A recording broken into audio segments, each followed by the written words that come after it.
Bragnell.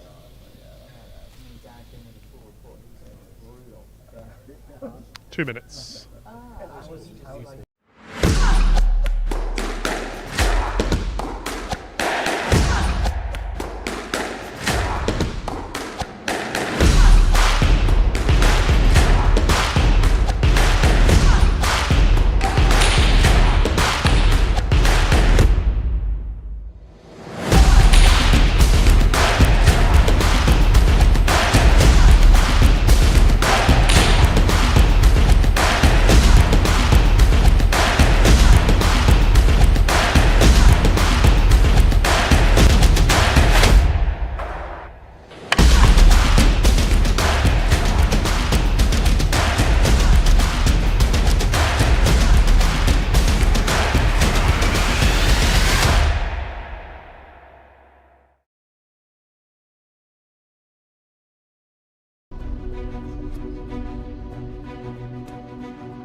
Hello and welcome to the World Doubles Championship in Real Tennis, sponsored by Bragnell's here at the lovely Morton Tennis Court Club on a bucolic spring evening in the Warwickshire countryside. It's a lovely day here. We're on to our second of the two semi-finals. Just to remind you, these are 9-set matches with 4 sets being played on this, the opening day of the championship. I'm Chris Linton, I'm your host for this evening. I'm delighted to be joined by two co-commentators and friends. I'll let them introduce themselves. Benedict, why don't you go first? Good afternoon, my name is Benedict. Delighted to be here joining the Chris and the team here to watch this second semi-final. I hail from Queen's Club in Radley, where I play my amateur real tennis, generally losing most of my matches to the person to my left. I'm Rob Schenkman, world number 7 in singles, world number 10 in doubles. Not good enough to play in the world doubles, but good enough to commentate on it. And we're delighted to have your company for the evening, along with a few, we hope, guest commentators dropping in throughout the evening. But let's start with what we've just seen. We saw earlier today John Lumley and Steve Virgona push through against Rob Fahey and Nick Howell, 4 sets to love. But Rob, I thought it felt closer than that.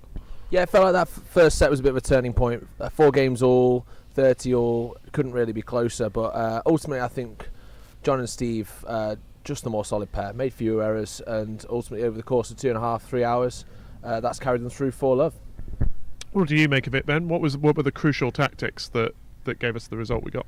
Yeah, it was fun seeing the back and forth. There was a bit of variation as the match went on, a bit of variation in serving, also changing up in who was receiving whose serve. But I think, as Rob said, it was tight. There was just a few extra errors on the side of Rob and Nick. But I mean, that came from the pressure that John and Steve were putting them under. Steve in particular volleying incredibly well. And then they just accelerated away in that last set. But interesting, I think, Rob started to find a few serves that were looking really effective. So it'll be interesting to see if they can come out really hard tomorrow. They'll have to get a fast start. That's right. Well, we'll come back to that later on. Of course, we've got Ben Taylor-Matthews and Bryn, the two British players playing reigning champions Camden, Riviere and Tim Chisholm today. But first of all, I thought we'd get some background on how to play doubles. This is coming to you from Radley and from Henry Henman, the new pro at Oratory.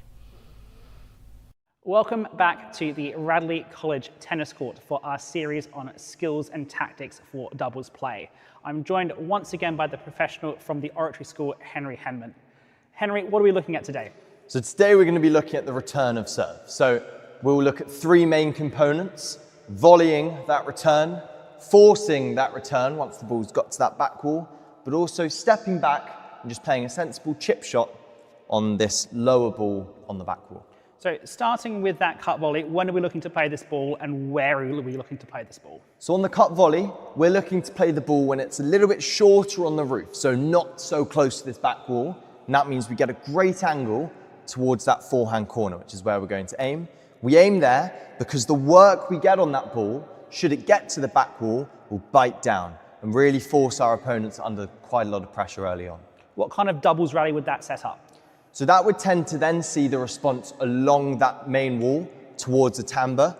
If it's a good cut volley, it tends to be quite high on the timbre, so you can keep loading in the pressure onto that player at the back. You wouldn't look to hit this ball down the line to the backhand player? You wouldn't look to hit a cut volley down the line to this backhand player because the spin will really slow that ball down eventually. However, with the same preparation, you can then pronate that wrist and get a bit more power and hit a drive volley towards that player to force out a lot of racket errors. So moving on to the ball on the back wall, what would you look to do here? So, if this ball is coming in low onto the back wall and you're not quite able to fit that cut volley in because you've got this back wall behind you and it's going floor back wall, you've got a couple options. The safer bet, and the one you'd probably go for 80% of the time, is just to put that ball cross court as if you just hit a cut volley to the forehand corner. Not to the... Yeah, I was going to say, because normally on the singles court, you'd be looking to hit that back down the line to the backhand. Yes, so on the singles court, the right shot there is to go over the high part of the net, a little bit less pace to that backhand corner. We can't do that here because you've got a player who will probably be there ready to take on a volley and can put you under a lot of pressure. So that ball instead going across to the forehand side, and that's going to set up a similar rally to the cut volley. Exactly. And I said 80% there. So that last 20%, I'd like to see shorter galleries taken on. So going for maybe a door gallery or a first gallery. Nothing further down, just because players could tend to get that volley in and play it towards the base of timbre, again, putting you and your partner under lots of pressure. But taking a gallery, always a great option when possible in doubles. And what's the third variation on the return of serve? So the third variation on the return of serve is the force. So this typically comes off a ball that hits the back wall at a pretty decent height, so probably above waist height. And there you can tee off and hit hard towards that dead on, or into the main wall, then targeting the dead on afterwards. So in doubles, there's two players at the back of the court defending the dead on, as opposed to singles where there's just one. Yes. So how are we going to change our line to get the ball past them into the big target? So in doubles, I like to go for what I call the doubles line, conveniently named, which is 2/3 of the way to the right-hand side of that dead on. And the reason why I like to aim there is that the player on the left-hand side, who will typically be looking to volley defending that backhand side of the dead on, is just out of reach on their forehand side. For the player on the forehand side, as the right-handed player sees it, that's just out of their backhand side. So there is a small channel there, which is really nice to target. Equally, that main wall dead on is always a great option. And the way to find that sort of length, it's around chase 6 on the main wall at most courts, but I like to imagine that I've got a court next door to this court, and I'm going for the top corner of the dead on that court. One other possibility or variation in the return of serves is if you're a left-hander. So we're going to have Steve and Cam at this World Championship who are left-handers. How did they change their response to the return of serve? So a lot of the time, Steve and Cam are still going to take on a cut volley, because that is a really nice way just to get a good foothold into the point. But we'll see them doing something that we don't see quite as often as right-handed players play the ball. And that is that they're likely to come in and turn on this ball as it gets to the back wall. Reason being is they want to take this ball on their forehand side. Now, they have a plethora of options once it gets to this back wall. They can boast the ball behind the player that's come up towards the galleries. They can hit main walls and they can hit straight. So I'd advise against the left-handed player to try to keep the ball tight to this side wall to reduce the amount of options which they have. So how late will they hold their shot before they reveal which way they're going to hit it? They can afford to hold this shot very late. So if they make contact behind their front foot, most players, that would indicate that they would play the ball in towards the main wall. However, with a player like Cam or a player like Steve, they have amazing hand-eye coordination, so you can snap this wrist early and that ball can go pretty much anywhere they want. So you don't have much time to react.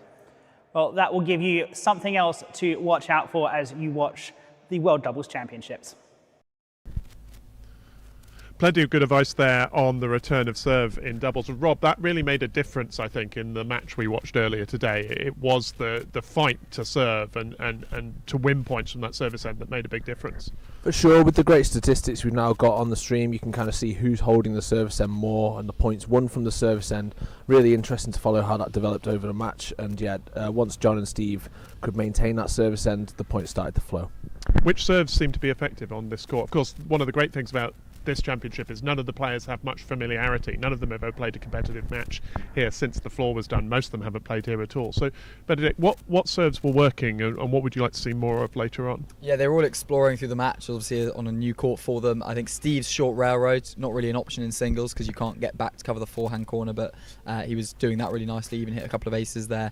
I think Rob actually found perhaps the most effective right towards the end there, so I think we'll see more of that tomorrow. A high serve from almost right next to the second gallery, getting a couple flush and causing Johnson problems. There were some of those from Nicky as well, from that point on the court, from serving from quite a long way out, away from the service penthouse. Exactly, so I think I'd like to see some more high serves. You've got the high ceiling here, there's lots of options there, so I think I'd like to see a few more of those, and perhaps we will in the match to come today. And what are you looking for from the four we're about to watch, Rob? What's a go-to serve to pick out from these four?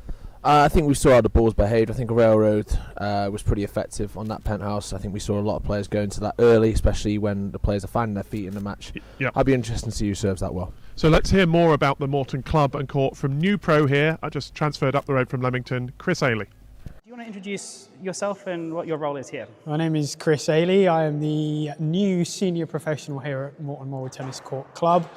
The role will be figured out once we get through the World Doubles Championship. But between here and then, it's just make sure that everybody has a good time and the championship's a success. How did you come across real tennis for the first time? Born and raised in Hatfield, so lucky enough to have a court in Hatfield. For the first 14 years of my life, we had no idea that we were going to the church, which is literally across the street from the court, and we had no idea. We just got lucky enough to get invited to have a go. From there I thought, this is fun, this is a good game, we'll give it a go, and then from there we'll try and make a career out of it, and now we're here. What was your journey through to become a real tennis professional and then through the various clubs you've worked at? Yeah, so I mean, I started as a 75 handicap. There was no one saying, wow, that kid's going to be one of the best ever. I just wanted to do it, and from there, you know, I'm lucky enough to have been supported by family. It's a lot of lessons with John Dawes and Ben Matthews at Hatfield. A lot of financial outlay from them, so thank you for them. Ricardo Smith offered me a chance to go out to Newport. I did 3 months out there. From there, got offered a position at Preston Hall. From there, the career is where we are. It's been dotted around, 7 years at Leamington, and now here for hopefully a long time to come. You've recently spent a few months in Ballarat. Good. Can you tell us about what that court's going through at the moment? Yeah, so it was very refreshing to see a lot of changes happen in such a short period of time. 3 months out there, and they'd redone the whole changing room, men's and women's.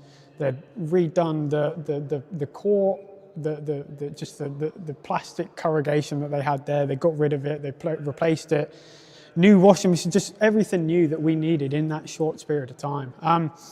It's going to go through a lot of changes now. Chris and Maggie, it's going to be a success. That's what they do. So it's a great club, and I miss it every day.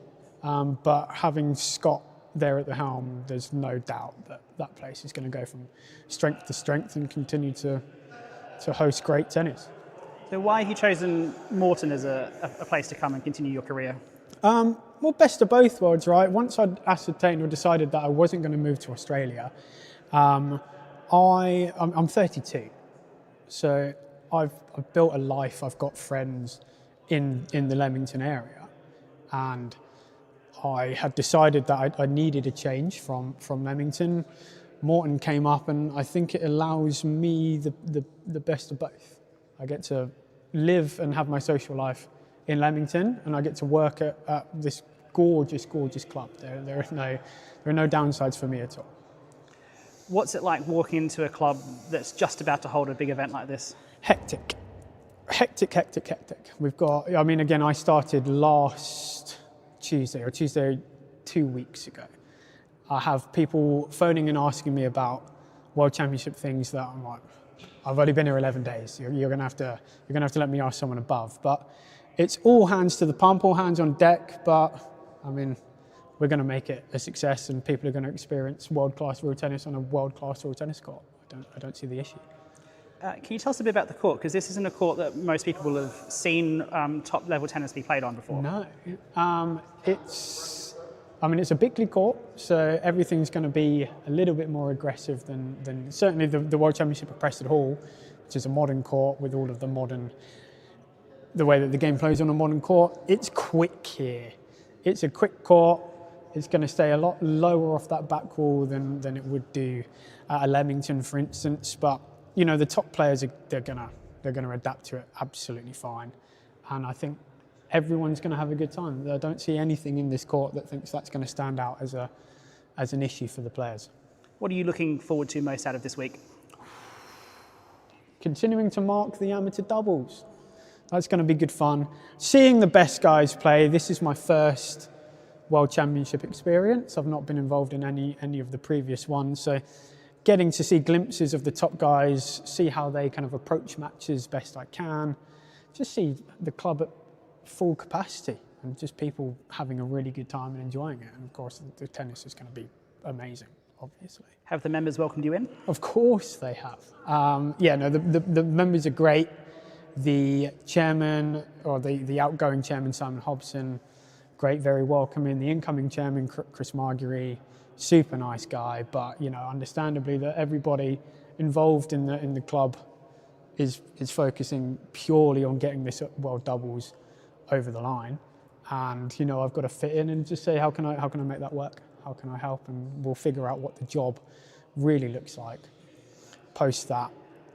Once we're in that summer break, figuring out the season ahead, that's where the actual job will work itself out. And if anyone wants to come and be part of Watermorrow, there'll be a player who wants to come and visit, or someone who's looking to become a member? Yeah, that's a trickier question to ask, and one that I've not necessarily thought about. What I am looking forward to is bringing kind of that National League, my division, which wouldn't have happened here for a while, to Morton Morrell, and you know, 2 Morton members, Tom Bomford, Will Todd, and myself, playing and representing this club. I think is going to be a great thing for Morton going forward. Yeah. All right, Chris, thank you very much. Thank you so much. Welcome back to Morton Morrell. We can turn our attention to the second of today's semi-final. Tim Chisholm, Camden Riviere, defending champions, playing Bryn Sayers and Ben Taylor-Matthews, both of whom have made a final separately of this tournament but have yet to win it. Let's start with talking about Ben and Bryn, I think. Rob, you know them well. What are their strengths as a pair? Consistency, I'd say. You've just got the rock solid defence of Bryn at the back, and then you've got the great touches of Ben as well to complement him, and also some great finishes too. They're really good at keeping the ball tight. Not necessarily got like that kind of dynamism that you might see from a John or a Steve, but super tight, which is what you need in doubles. Sometimes line and length definitely wins. And this is the same matchup as in the last doubles tournament a couple of years ago, where Cam and Tim triumphed pretty easily. So how will they have gone about preparing for this? They'll come in with a plan, I think, Benedict. Yeah, absolutely. So 5-1 that last time when they played, so they'll be hoping to go a little bit closer this time and hopefully go all the way. They've certainly been looking like that's something they're doing. They're definitely progressing on if you look at how they've been performing in Opens like the US recently. So I think they'll come in with a plan. I suspect some of that is going to be targeting Tim, who's had some fitness problems and also definitely is getting towards the older side of things, which means he can potentially be a target because he's a great player in his own right, but obviously when you're standing next to the reigning singles world champion as well, you are naturally going to be the player that looks a little bit weaker just in pure comparison. So I expect they might be experimenting to see how they can make the most of that. Perhaps some interesting serving, perhaps some ways of trying to really pin those guys down at the other end. It'll be interesting to see what they do, and I think we'll see some serving variations, especially on the high side from Bryn in particular. And it's also about when you're playing in a gap like this, when they're fourth seeds playing the many-time previous champions.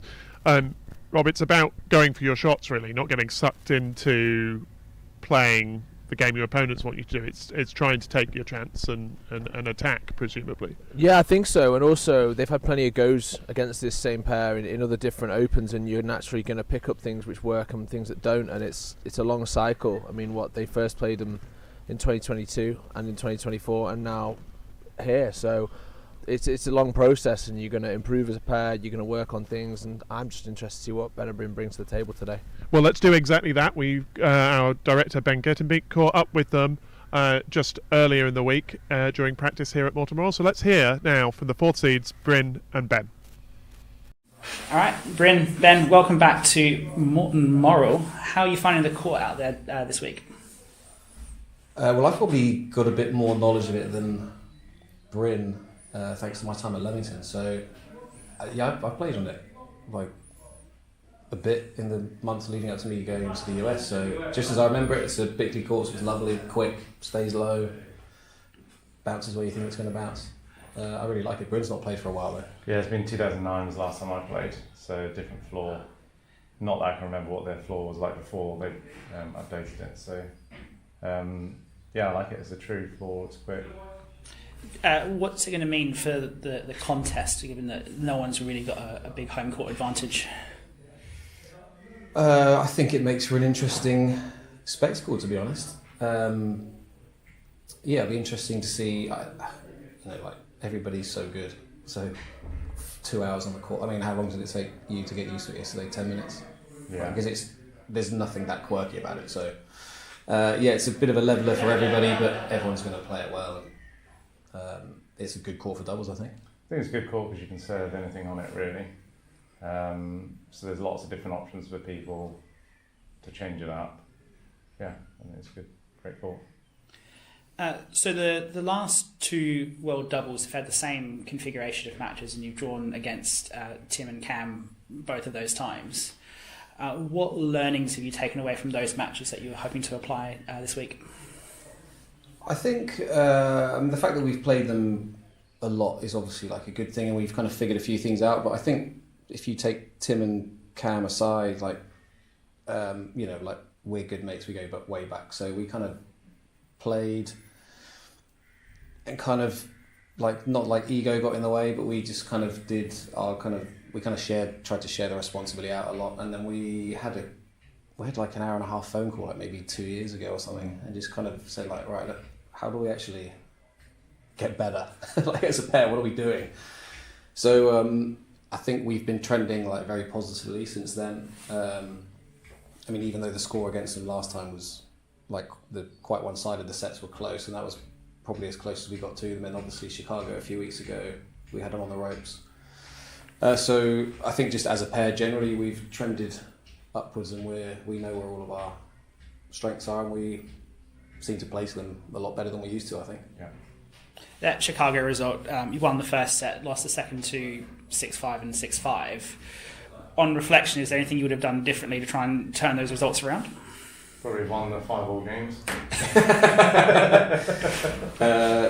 I don't think so. I think you look at it like statistically, you lose like a 6-4, 6-5 set. It's probably 1 or 2 points here or there. So it's just a case of they go our way next time, and then that's a match done in straight sets. So I feel like we're on the right path now. And really, probably for me, I'm definitely the more erratic of the two of us in terms of errors and stuff. So if I can tidy that up, I feel like then I'll make life easier for us.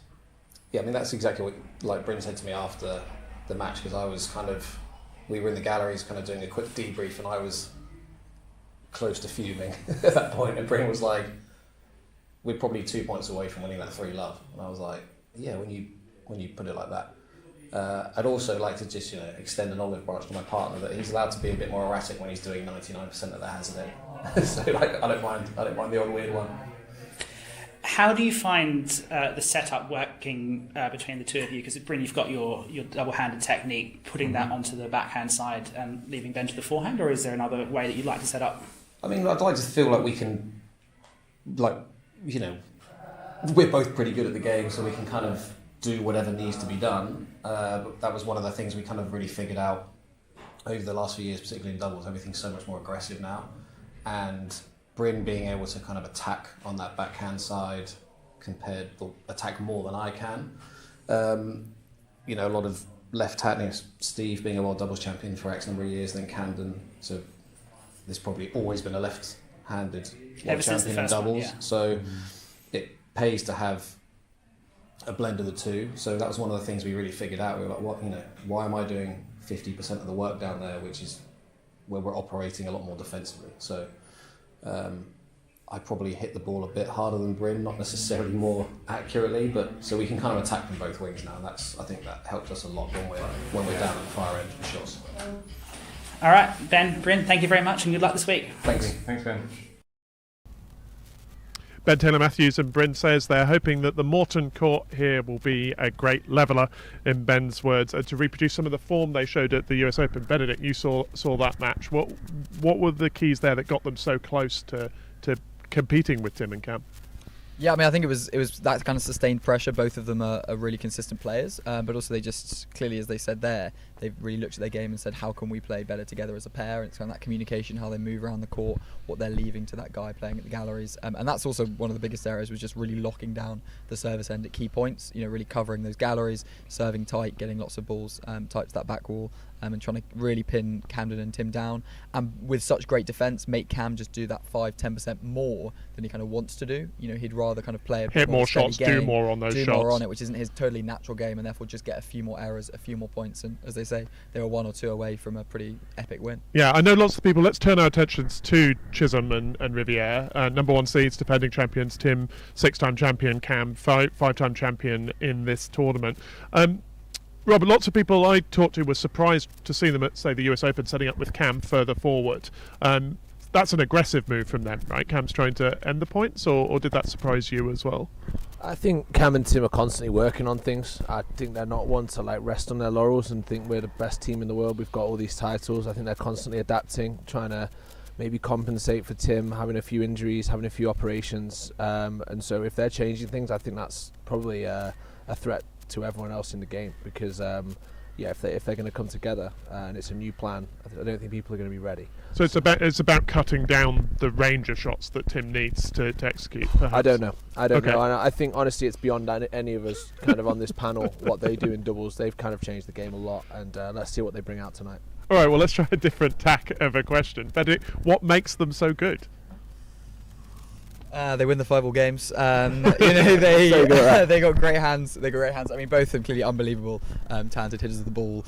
Camden so fast. They also, I think, they complement each other really well, which is you see doubles pairings that are more than the sum of their parts. You see doubles pairings that are great players that are perhaps less than the sum of their parts. Whereas I think between the two of them, they complement each other so well. Tim's got such a ridiculously good volley and always has. Camden's obviously sweeping up almost everything from the back of the court. And then they've added that extra dimension, kind of as Rob says, by really kind of almost ripping up the rule book with doubles and trying new things. Well, let's hear from them now. Here's Tim Chisholm and Camden Riviere. All right, Cam and Tim, here we are back again defending your title. What's it like coming back to do this one more time? I'll let you talk. Thanks, I appreciate it. Old. It's 2 knee replacements, a hip replacement. The fact that still able to play and have the youngster carry my old body to still enjoy it. It's we're gonna keep going as long as we can until he dumps me to the side of the road. So, I appreciate being called the youngster, because I definitely am not that anymore. I don't know how many of these we played in now, but we were talking about it this morning. I think we've been playing together for almost 20 years, and most of that has been competing in doubles world championships. So it's pretty cool to still be getting to do it. As we've said many times, we're just great friends, and it's fun to get out there and play together and have a good time. If it wasn't, we wouldn't still be doing it. Last time you were playing in this country in this particular tournament was 2017 at Prested, the famous comeback from 4 life down. How do you reflect on that particular experience? Great day. I think Cam's hoping that I don't break anything to where he has to do all that work again. That would be ideal. I mean, obviously that was super cool. It's not how we dreamt it up. We were pretty dominant at that time, and felt like that was like the start of our run. And so I think we just ran into so many obstacles that week, and so I think we deserved to win it. And it was great that we got the result. Obviously, not necessarily the way we wanted to. But that's every one of these matches is like that. There's no world championship that's super easy or goes exactly how you plan it, right? Like it's No, I mean Tuxedo was probably as close as the first one was probably as close as ideal. Yeah. In America, the club I'm at, huge supportive crowd, which we usually don't get, and a fairly dominating 5-love win to put the end to, a dominating run by Rob and Steve. So that was probably the only one where we were both healthiest as well. True. So coming here to play at Morton Morrow, have you either of you played here before, and do you have many memories of it? It's the first time I've seen the club, and I know Darcy, my wife, who's coming over on Friday, was wondering what there is to do in Morton Morrow, and we Googled, and she's found the windmill. She's like, "That's it." Heard great things about the court, the floor. From me personally, it's a court I like. It's severe. It's on the floor. They'll take cut. It's fast. The balls, Darren does a fantastic job with the balls. So it's Yeah, I think ideal conditions in terms of the court and the balls and everything. I mean, this court's beautiful. Yep. It's a Bickley originally, and it's been maintained well, and it plays beautifully. And so I got to play here once in, I want to say 2005-06 range. So when you were 12 for an invitational event. I don't remember much of it, so it's nice to be back. But yeah, I'd say the court's playing beautifully. I don't think there'll be any complaints on that front, which is nice. It's just gonna come down to genuinely who's better at playing tennis. So it becomes a good test in comparing each of the pairs and partnerships, that you don't have the extremes that some other courts might have, like a Hobart or a Breast as such. Yeah, it's a very neutralizing court because you can serve well, you can return well, good shots are rewarded, bad shots are punished. So it really is just going to come down to the teams and who's playing better and strategy. Like you said, no outside variables that will take away like a weapon that a certain team may have. Yeah, so, which is nice. Yeah. Mm-hmm. It's good. Not the preparation you would have wanted coming into this in Chicago. How's that defeat sat with you in the last month or two? I don't know if I should let you answer. No, probably not. I think, we've had a hell of a run. We'll take one loss every 13 years.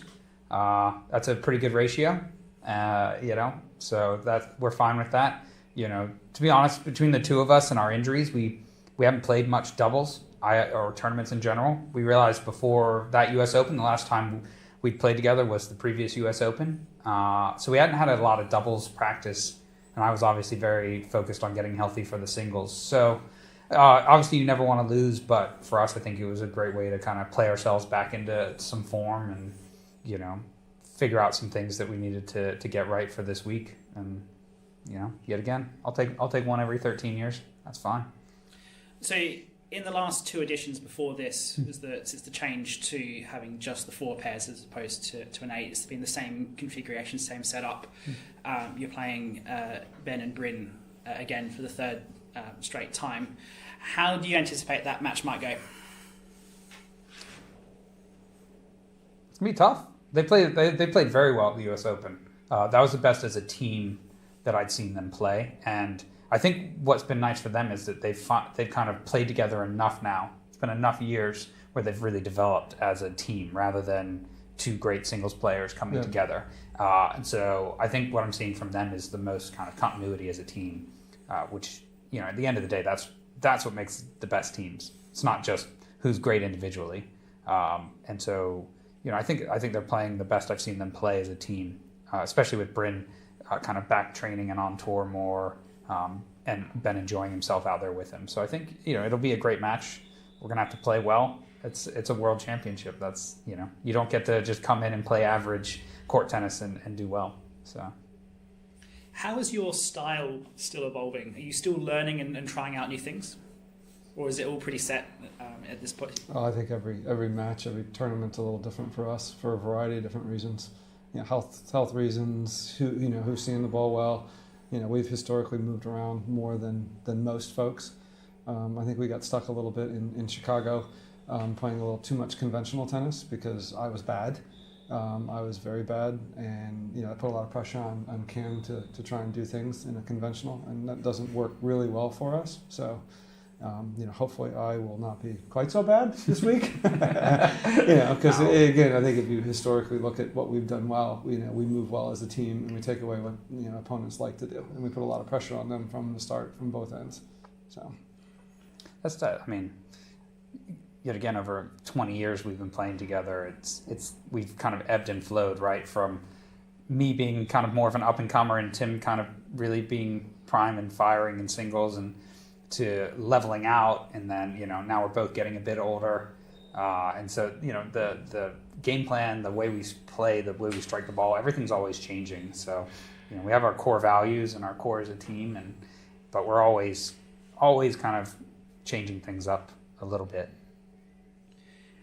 As I say, we've had the same 4 pairs the last 3 editions. Who would be your tip for who might be the next one to break into this? Oh, wow. That's a toughie. I think that these 4 teams have a pretty good stranglehold if they want to. How do you say it nicely? The level divide is quite aggressive right now. And that doesn't mean that there aren't good players that are coming through, but the gap's quite significant right now, and so they have a bit of a ways to go to catch up. Any one of these 4 teams is more than capable of winning an Open and playing great tennis, and it's tough to pick another team out there that you would look at and say that's an Open Championship type caliber team. I think the only thing would be if any of the 8 were to break up and play with somebody different. Because I still think the 8 guys that are here this week are the strongest doubles players around. Mm-hmm. No one else is no one else is going to justify, hey, I need to break up with this person because they're going to bring something to the table that's going to be better. And we've got 2 very old farts, and Rob and I. The fact that we're still playing, the youngsters need to bring something more to the table, I think. One last question. Looking at the semi-final between Rob and Nick and Steve and John, what are you expecting that match to be like? We were just talking about that. Hopefully it's a great match. Yeah. I think Nick's been playing some very, very solid doubles this last year or 2, and he's kind of found his groove. He's very consistent on that volley, and so I think if Rob's up for it and kind of focused, I think they'll be playing some of the better tennis that we've seen them play in a couple years. And obviously Steve and John are still playing very, very high level tennis. They have been for a few years now. And so I think it's going to be a great match. I think based on, recent form, you have to give Steve and John the edge in the match. But it would not surprise me if after day 1 they were closer than maybe people think they're going to be. Yeah, and I think Rob's a wild card. Yeah, he is. He always has been, always will be. Yeah. All right, Cam and Tim, thank you very much. Thank you. With our reigning champions, a call for more unconventional tennis, Benedict. It could be quite an exciting evening. Yeah, absolutely. I kind of like the idea that they say they really vary almost match to match as one person hitting the ball better. You do see that a lot. People are going to come out, someone's having a better day, and I kind of love the fact that they really look to emphasise that and get that person playing more. So it'll be interesting to see from the off who looks like they're playing the better out of the 2 and what they do to adapt to that. And this has worked out, of course, over seasons and lots of practice. But Rob, the teams have been practicing here the last couple of days. How much access to the court do they get, and what sort of thing will they have been doing? I think they get 2 hours a day. So what day are we on today? Thursday. So I think they've had 2 hours every day, Monday, Tuesday, It's Wednesday for those listening at home, but yeah. Mate, it's been a long week. I'm telling you now. So they've had official practice was Monday and Tuesday. So they've had 2 hours each as a team, and I know that some of the pairs have mixed it around and played each other on the other side of the draw. But I'm more stunned. I thought today was Thursday. Yeah, no, that's all good. We're very excited to be here at Morton Tennis Club. You can come and join us if you're anywhere within shouting distance. There are still tickets available, including the bargain tickets on the side of the galleries with the rabble like myself. So please do get onto the Morton website and come join us if you can. Otherwise, we'll be here on the stream for every ball of this World Championships. Brought to you by Pragnell, who have this message for us.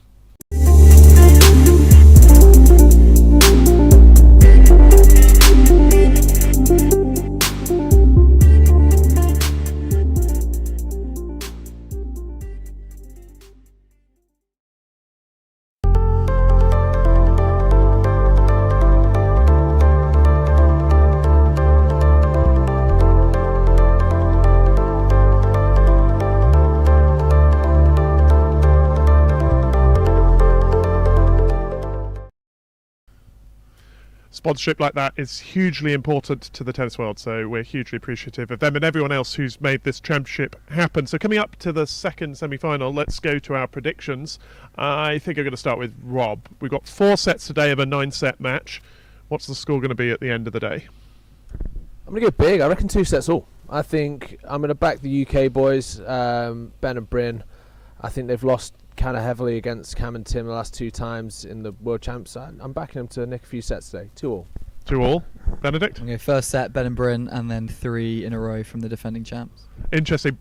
Both of those outcomes would be fantastic. I think it's getting out of the blocks fast. It's going to be important for Ben and Bryn to disrupt, sort of the expected result. That's what we saw in the Chicago match, Rob. Absolutely, yeah. And I think Ben was rock solid in the forehand corner, defending those main walls, retrieving those cut volleys. And I think if he can do that again, if they're going to set up like that, indeed, for sure it's going to be a great match. I mean, we were talking before as a team, this is the first season since, 2010-11, that Camden hasn't actually won a doubles open, which is great. I mean, it shows that more shocks are potentially on the horizon, taking nothing away from Cam. But yeah, good for the game.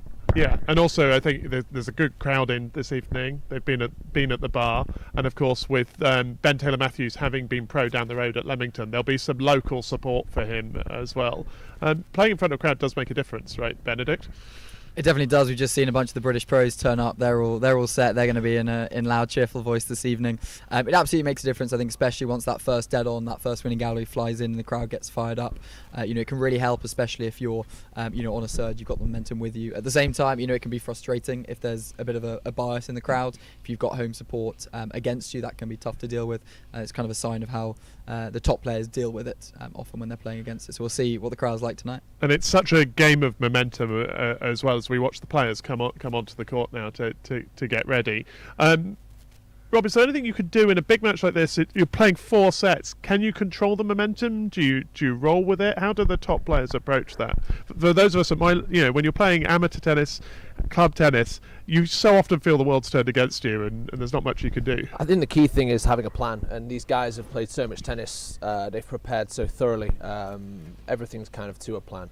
Every set, every point, stuff like that. They're playing to a set formation, things like that. So I think if you can fall back on that, generally things don't get as overwhelming. But like Ben said, if the crowd get pretty noisy, and we know Cam and Tim generally, they're used to being the favourites, so naturally the underdogs are going to get a bit of support. Let's see what happens. Yeah, so we called the predictions for this evening 2-2, 3-1. We will record that in the great book of predictions.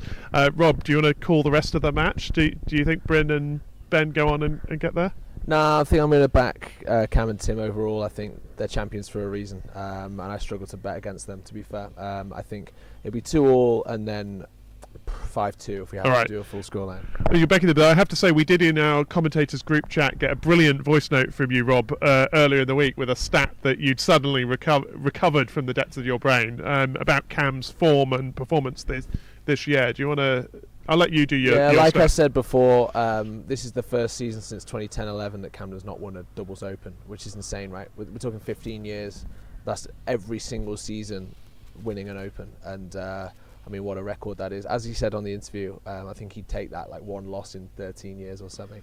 But, I did send it to the guys, just being just so you know. Yeah, my other favourite so far is that if Tim and Cam do win this tournament, then Tim becomes the record holder. He'll have won 7 of these, which puts him ahead of everyone else, which is good. Bennett, you saw earlier a pretty convincing result and performance from Virgona and Lumley. They still your picks for the tournament? Yeah, it's fair to say, given they were my pick before the match, they won for love. Against one of the best doubles pairs, in the world, with Nick and Rob. There's nothing that's changed my mind there. I see them going. Let's see what happens in the next few hours. Thank you for joining us. We'll cut now to coverage on court, and I'll let these two go and get into their commentary position behind the grill. Cheers, see you later. Chris.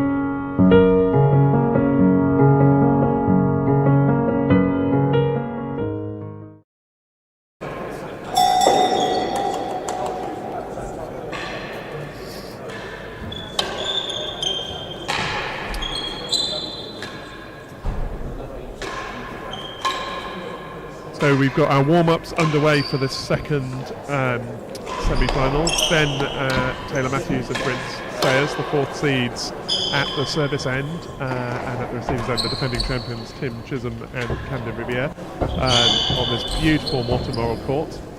1905, the court originally with a traditional Bickley floor that was replaced a few years ago with the floor that you're seeing today that plays fast and true. It's very important actually for the game. This is one of the first, in fact the first of Bickley courts to get its new floor, so that's part of the interest here. This unfamiliar territory for these fine players. Joining us in the commentary positions for this first set, first of potentially 9, are Rob Shegman and Benedict Yorston. Cam and Tim Hazard in there. Cam looking incredibly. How many games until the tracksuits come off? That's the real question. But yeah, this is going to be a great match. Side gallery's looking packed. Kind of a lively atmosphere, different to the first semi-final. Looking forward to it. A bit of British support to get behind. I wonder if there'll be a few people in America watching this one. Let me check the live chat. Okay, so we've got eyes on the service end, Ben and Bryn.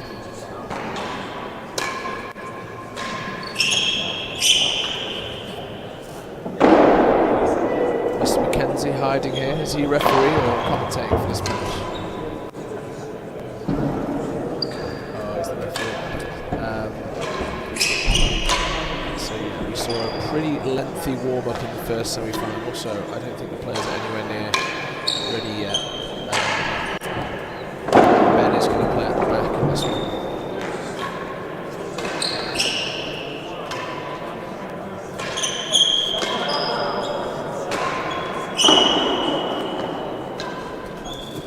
Darren Long is going to mark from the net. So Neil, they've traded roles since the first semi. How much do you think a warm-up makes a difference? Kind of Quite a bit. This level, Rob, the kind of the I think length. it gets you used to the bounce of the ball, the court, as I mentioned. Definitely gets a bit of that nervous energy out your system. As we see the stats for Camden just on screen.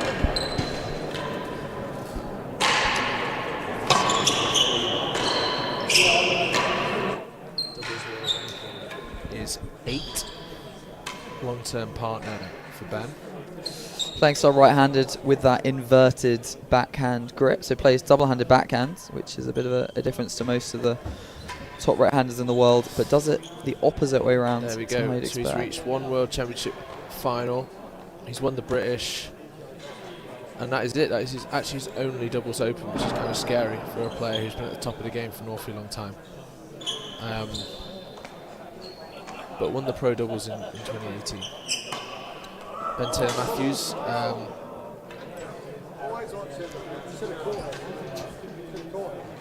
New arrival at the Washington court last year. The 5th ranked player in the world in doubles. He will be 42 in July. So yeah, both these guys are the same age for now.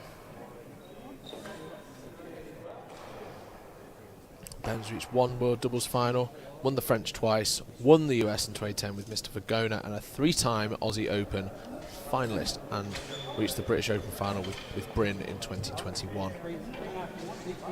I'm sure there's a few people from Westwood Country Club watching this one.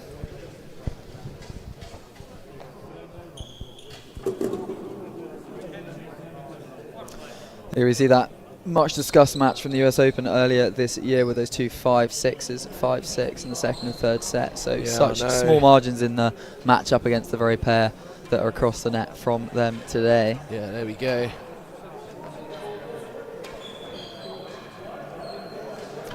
That's a pair they're pretty familiar with from this specific tournament as well. 2022, 2024 going down on the first occasion. 5-love, taking a set last time, 5-1, so they are inching closer. They're seeing that progress. They spoke a lot about how they've gelled and come along in the last couple of years, and they saw that in Chicago. They'll be wanting to translate it over here, across the pond to Mortimerol. Camden, age 38, the world #1. negative 12.8 handicap. He is the best player in the world. He'll be working in Charleston at the Charleston Racket Club once that opens, kind of in the autumn of 2026. Great to see him at Mortal, one of the UK's classic courts, and look at all those wins. I mean, wow, incredible. Did not win the Australian Open in 2026, but he's won everything else a few times. He was so good at the US Open, he won it twice in 2024 alone. I know. I think him and Tim won every year, 2013 to 2025, so that's 12 in a row, I think. Incredible. Dominant. Tim, age 56, fantastic. So just a year younger than Rob. He is the 6th ranked doubles player in the world. Operating out of Tuxedo. Wonder if our boy Max Truman is watching this one, or if he's doing a lesson. He's won all those, he's definitely won it all.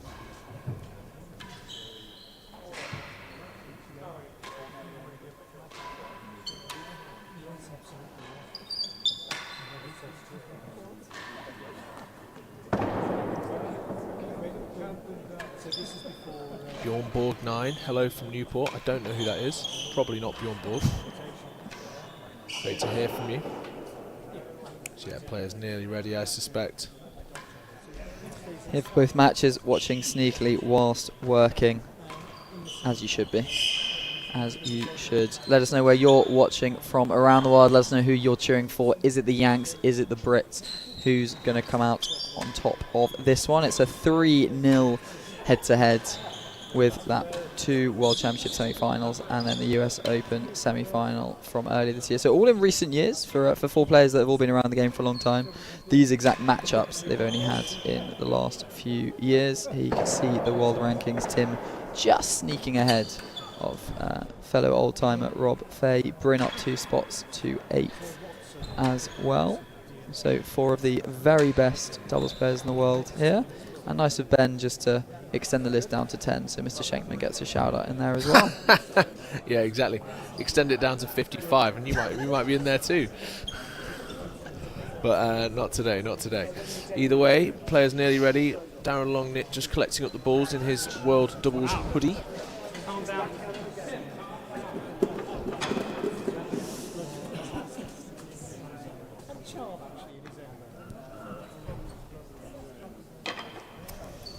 Tom Carey-Hunt is here for the Brits. Bit of patriotic home support. As we mentioned, there's plenty of home support here for those 2 players. As Neil McKenzie sets himself up in the dead-on as assistant marker. He was up at the net for our first semi-final. That water bottle might need to watch out. Did a sterling job in the first semi. Not easy. Stood at the net when the ball was pinging around as Ahmed gets his camera out on court.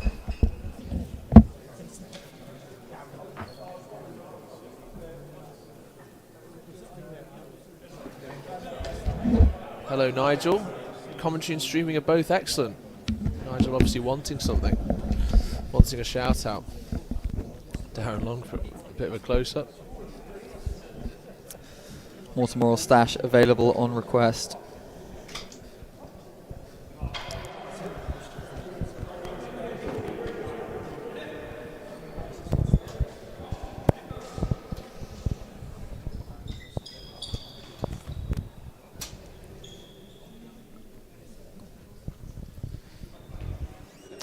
Mr. Yorst, I'm anticipating a bit of a battle here. I think the walls, from what we saw in that first semi, a little bit slower.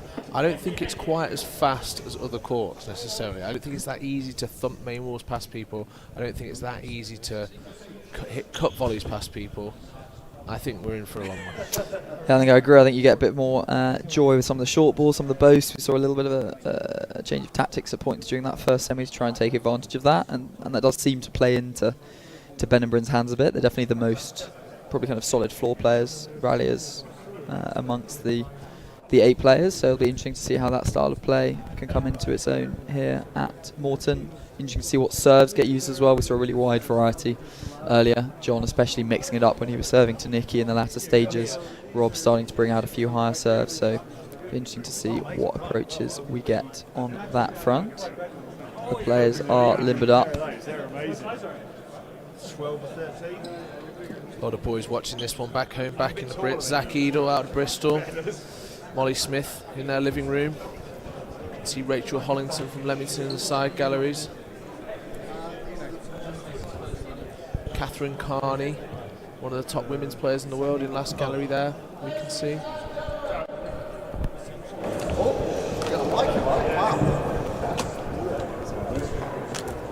Welcome back to Baltimore Tennis Court Club for this second semi-final match. Can I please ask all spectators to respect the players at all times? These guys retrieve balls we could only dream of, so please make sure the rally is finished before you start celebrating. Now, introducing the players, at the service end we have the defending world champions from Charleston Racket Club and Tuxedo Club. We have Camden Riviere and Tim Chisholm. I think Ben and Bryn have chosen to receive him. At the hazard end, from the Westwood Country Club and the Queen's Club London, we have Ben Taylor-Matthews and Bryn Sayers. I think they're lining up to try and set up Ben to receive from Camden. Yeah, that's the choice they're going for there. I spoke to Ben this weekend and he said that he has This is a best of 9 set match, 4 sets of which are played today. That's their big plan. Thank you very much. Let's play.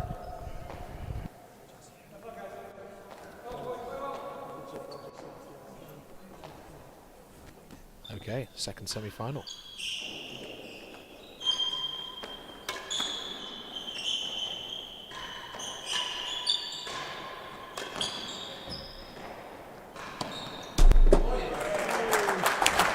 Great start from Bryn. Textbook start from Ben and Bryn, that's what they'll be looking for. Bit more of that. That's what Henry Hemman was talking about, doubles line. 2/3 across, into the dead on.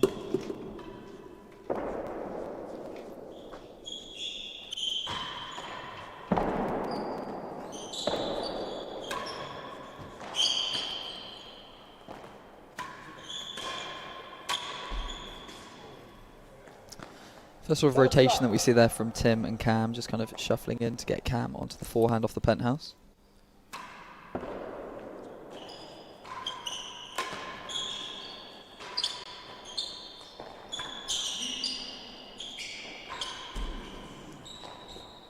mean, it's pretty electrifying watching Tim and Cam. You just don't know where they're going to move to next. My eyes are drawn to them.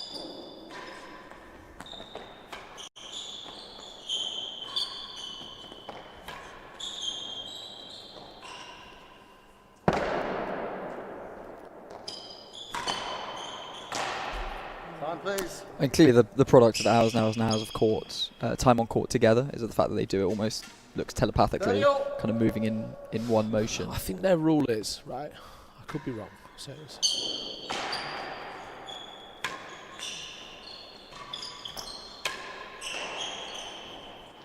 Hazard worse than the yard. their strategy is determined by the server. So wherever they go, the other person has to cover. I think that's it. I mean, beyond me.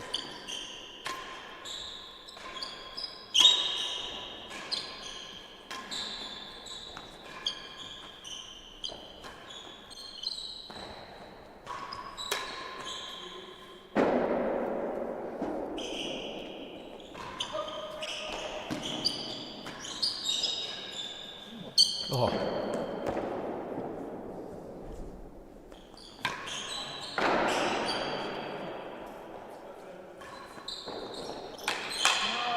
Oh, bit of fortune off the bando for Bryn there. Yeah, a little stroke of luck. He looked like he was going to wrap up last gallery. Gets an upgrade to chase 2 instead. He'll It's take always that. a nice upgrade, isn't it? Like Lovely going upgrade. from economy to premium economy.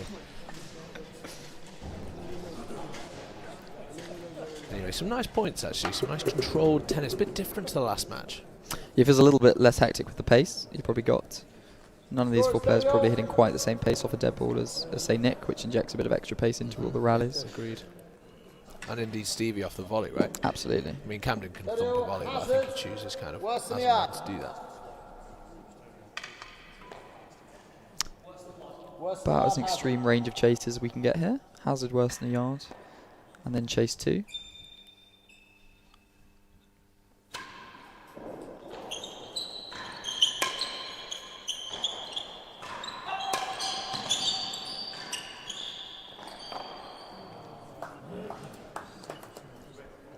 40-30, chase 2.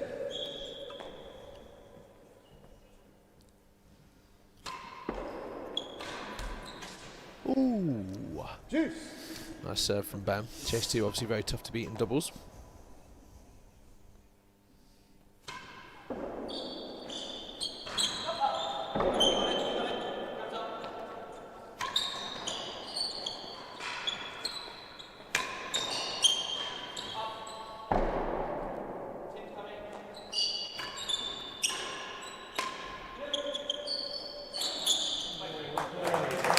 Yeah, great communication there from Ben and Bryn. Kind of hear just about on the stream. Ben giving lots of calls and instructions to Bryn about where their opposition are at the other end of the court, letting Bryn then pick his point, put the most pressure on. Gets the error. Chance for the first game. Oh, the old Takes it with an doozer. ace. Leg break. Game. Service lead, 1 love. Crowd definitely getting into this one.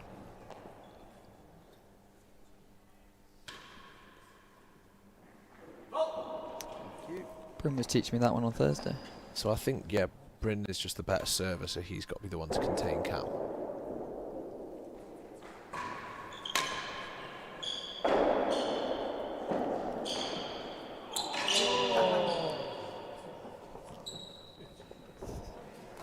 Did I take a bad bounce, or is that just Tim misreading that? I think it's kicked on a little bit on the floor, I think. I picked up some topspin on the way down, but a slightly odd misread there. Tricky corner, it seems. As we said, the slightly unfamiliar court, a bit of a leveller for all the pairs.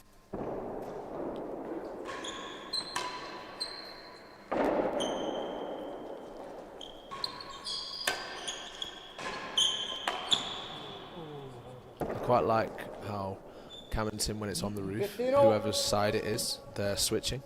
Onto the forehand. Yeah. But it looks like they're kind of looking to target Tim at this stage. Trying to find him at every opportunity.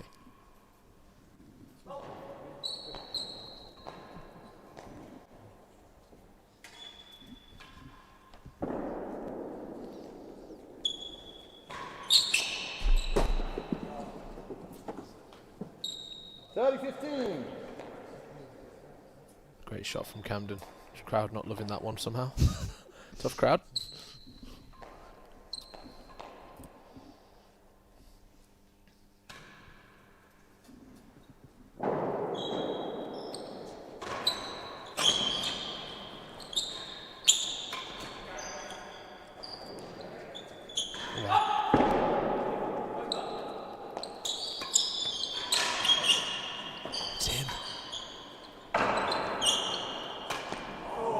Oh, what a rally that is.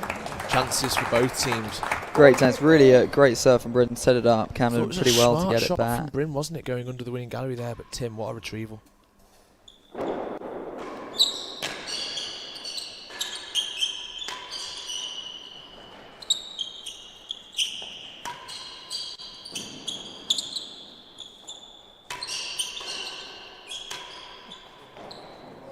Hazard.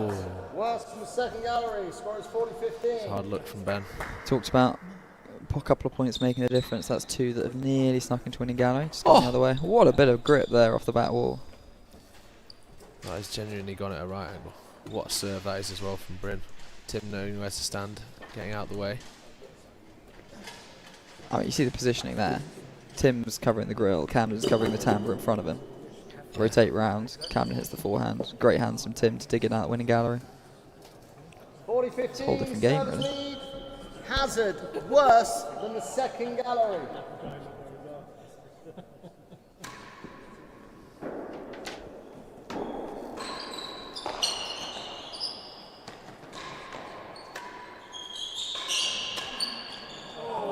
Oh! Amazing finish from Camden. Crowd like that one. Great dig from behind him from Tim, spinning on the ball that had gone round back of main wall. Beautiful put away from Camden on the volley. Great control.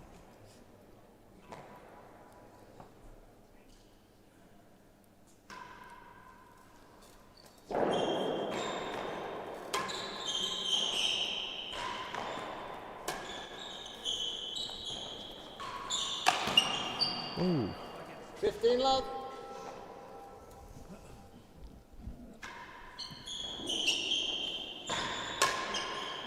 Race for fans. Second gallery. It's a good angle from there. Nice shot from Bryn. It's kind of that double-hander, right? He's just able to get a little bit more by it. Nice serve from Tim, offering no pace for Ben to work with.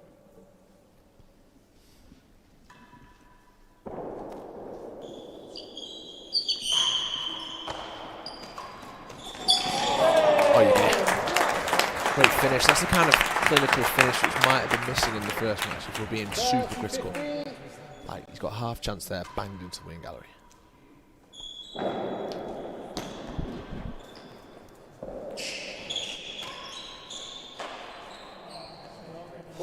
Yeah, half time's a good way to put it because he's had to sprint, halfway up the court to even get to that ball. A lot of players are, scraping that back, but they're not managing to put much on it. Camden's able to get there in time, line himself up, fire it. Yeah, I mean, what you kind of got to think when you're running that far up court is this point's ending now. Yeah. You're either going winning gallery or has a second. It's your last shot. Yeah, because if the point carries on, you're out of position, you're in a bad spot. So, yeah, some great points already here. I'm liking Tim's use of the bobble actually as a second serve. I think it's a great serve here. 40-15, winning. Great movement there, managed to get himself balanced again. Push that one into winning.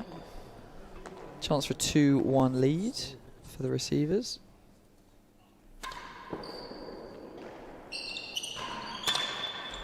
Oh, gone hard at Ben there. After 2 games to 1. Slightly far at court. Either way, 2 games to 1 to the reigning world champions.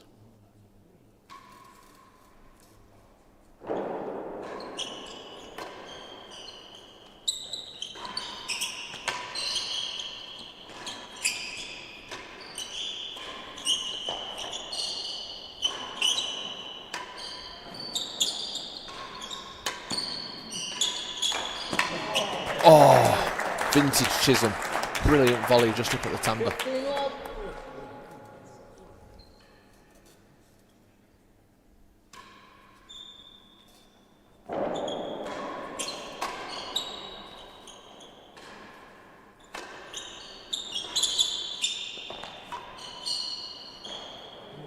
Yeah, it's really good from Ben. Really good. 15-all.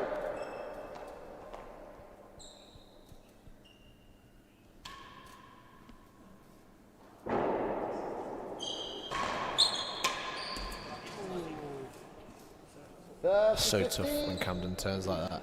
You've got no idea if he's going to go straight, if he's going to go conventional main wall or fat like he did there.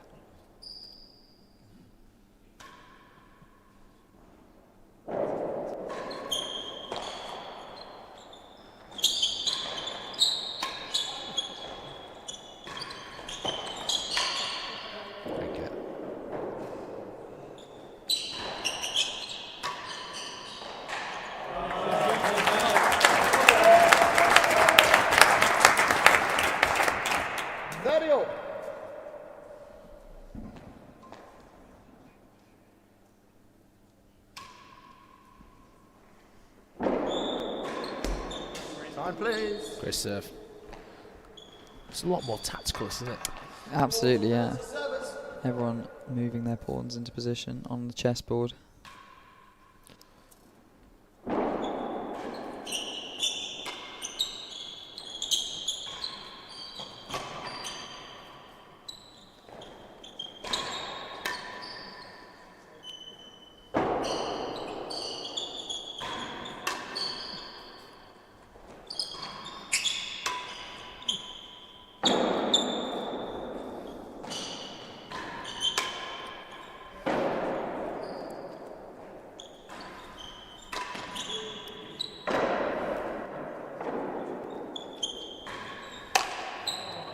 Just too much heat in the end, the pressure told.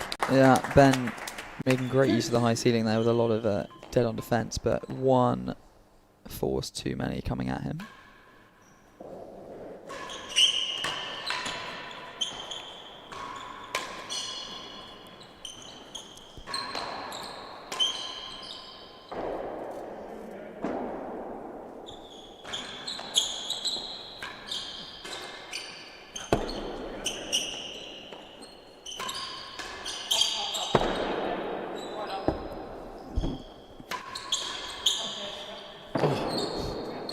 defence from Tim. He's basically in the net.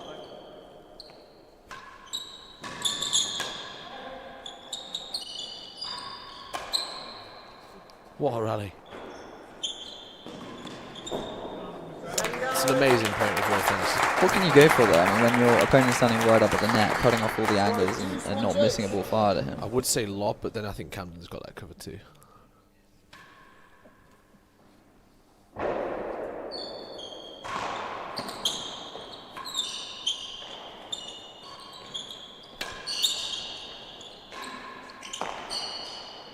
So good. It was a great serve from Bryn, but Camden's doing so well just to manage to get a boast back with such little margin to work with off the back wall.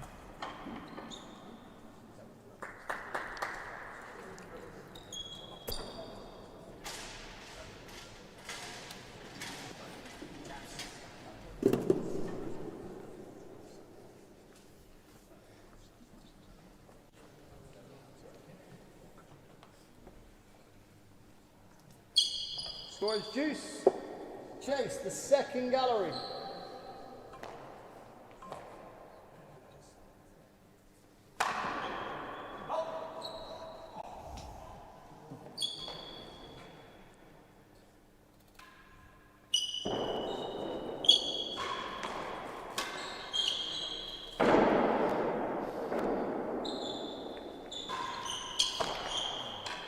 Oh, no one hit it in the end. Yeah, good choice there from Ben. Can put it a bit wider because he's not really looking for the dead on. Only needs to beat Chase second gallery. Harder Chase to beat now, worse than 4.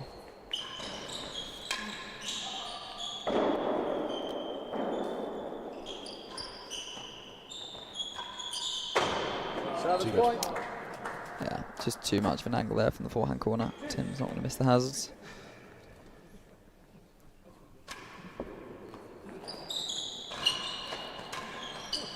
Oh wow, good cover.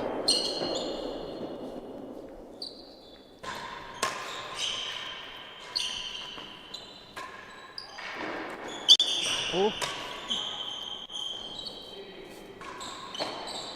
Played, that's the choice from there, I think.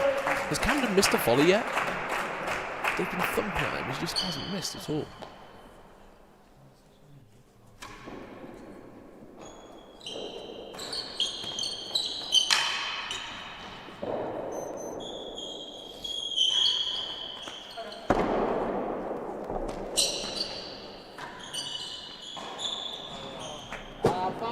Good. Yeah, good width there from Tim. Always tricky when it's curving back into that boundary wall in front of the grill.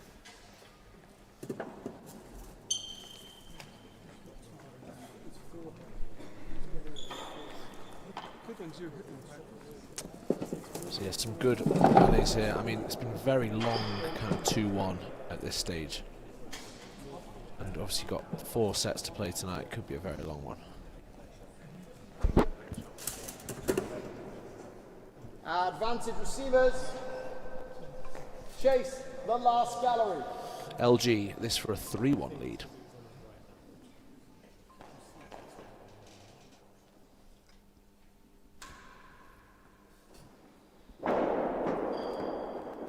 Fault.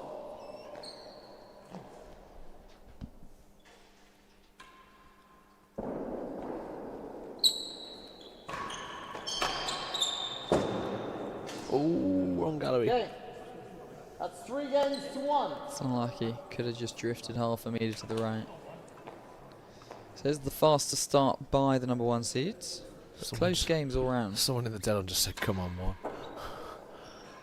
That classic real tennis shout.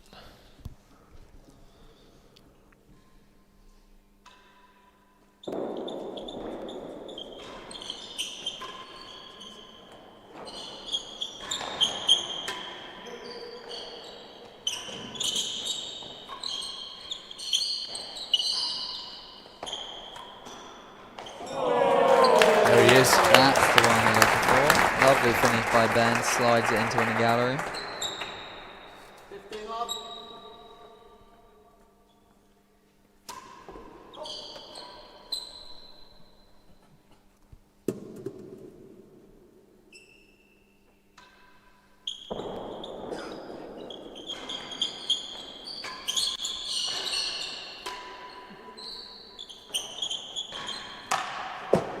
Ooh. Bit of miscommunication, but like, I mean, he's hit it right down the middle.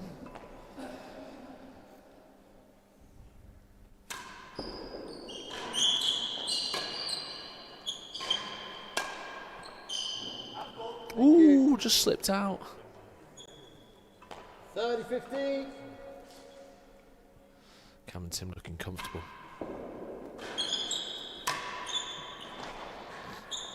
Last gallery. Really impressed by them both taking galleries.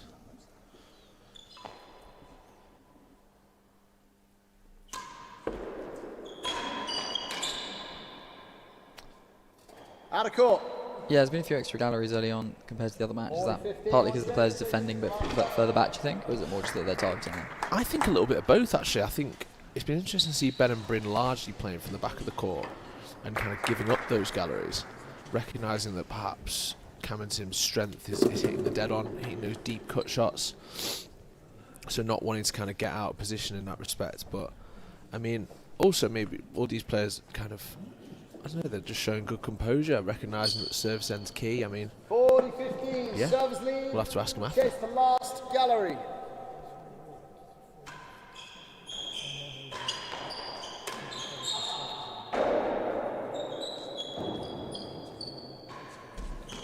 Oh, an unforced error from Bryn. That brings up 4-1. Service lead by 4 games to 1.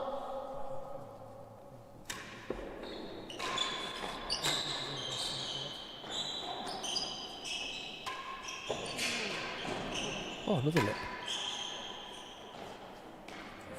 Yeah, that's that ball. Stays flush. Love.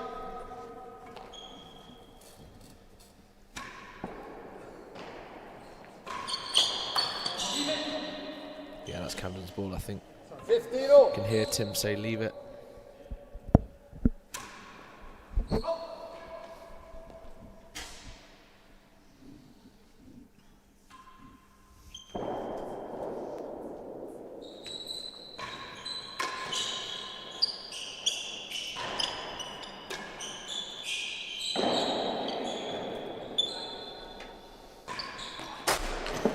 Buried. Beautiful shot. He's just so still when he hits that force. There's a lot of players, you know, they do generate a lot of pace, kind of throwing themselves around, throwing themselves off their feet. I almost think he lined up like he was hitting towards Tim or the other side of the dead. Good disguise.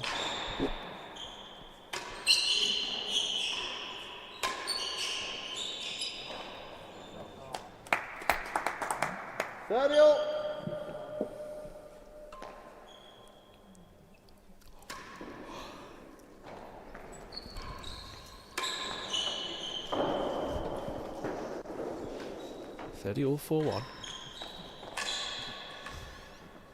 Stroke, thank you. 40-30. Stroke off his foot.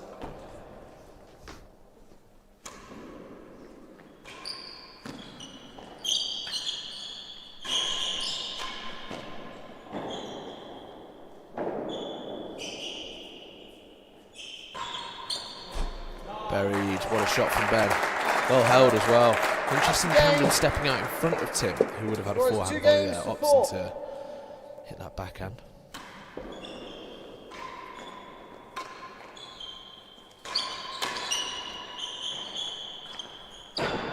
Great choice.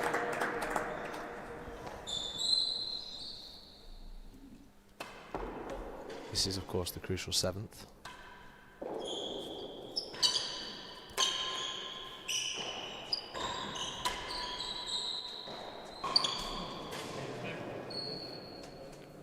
Love.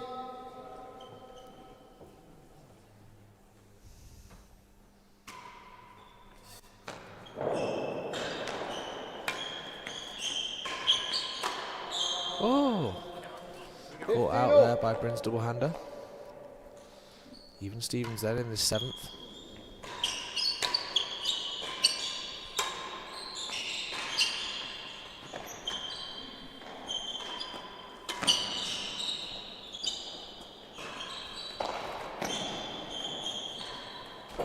Outstanding from Ben. Outstanding player for Tamba. Brilliant also from Bryn. Sayers and Taylor Matthews find his second gallery twice. Really good, patient play. Keeping Camden tight down that forehand side of the court. Giving him no width to work with. British crowd getting... Oh no, Mr. Getting beat running across the court. Hopefully we won't need a court clean after that with his perspiration. Training hard for the Seacourt Silver Racket 2027. Chase, the second gallery.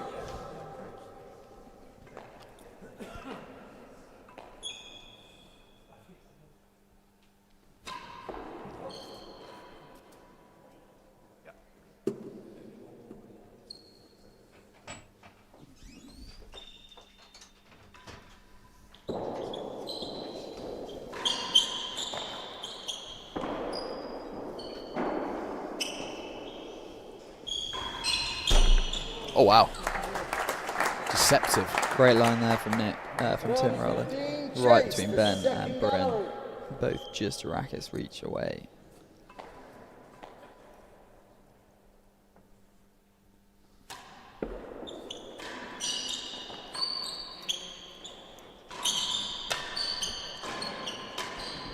That's a pretty good point. Lost it worse than. That is a brutal leave. Very well done from Bryn. Yeah,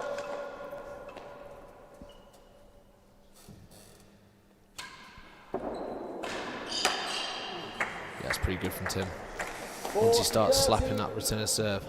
Yeah, that one just a little bit short of one bounce, quite clearly not going to hit the penalty second time. Lets Tim have the time to just wind up, pile through it. Yeah, he's a danger when that shot's in play.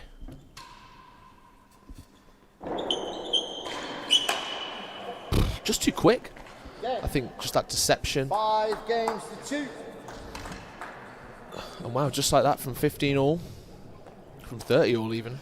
Now 5 games to 2. Chisholm and Riviere running away with it.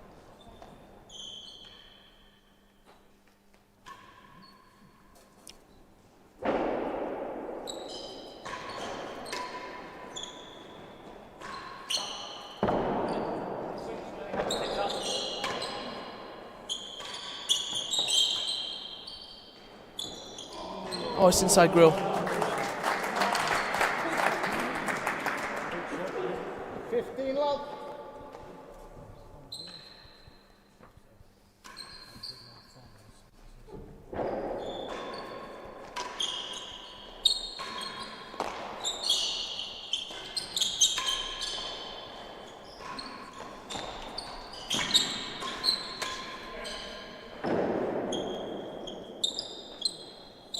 Oh, that's 2 in the game. 30 love.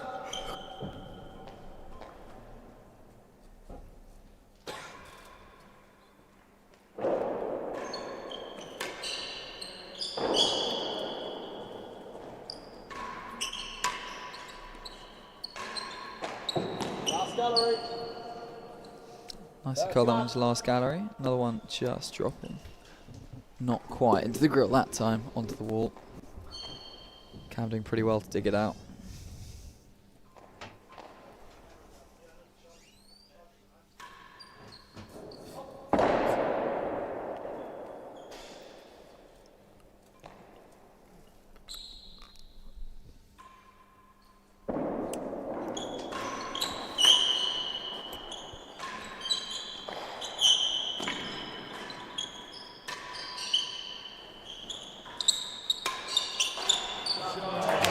Well played, Bryn. Really stepping in on that one. Peppering at Tim's feet. Points for a 3-5 as we get a full view of Mr. Gatenbeek sprinting yet again. I think he just wanted to chat with Neil. Quickest way to get to him. Possibly. That's pretty swift, actually. Can we give Cam a run for his money? 40 love, receivers lead. There we go, 40 love to the number 4 last seeds. gallery. Trying to put it back to 3-5 here. Last gallery.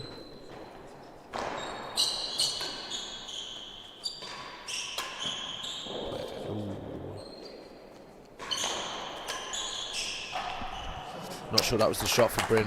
Camden was right up there to intercept. 15-14. Yeah, both Cam and Tim actually getting up almost onto that last gallery line, looking like a sort of doubles tennis pair, cutting off as many angles as they can.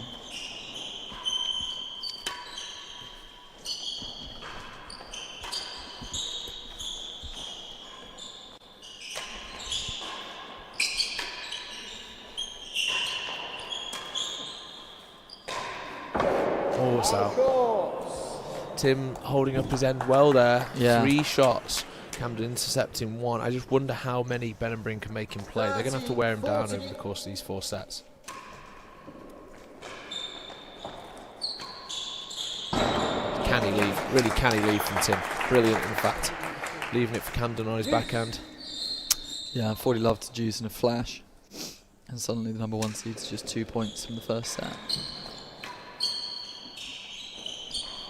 Oh, that would have been quite the get. Advantage.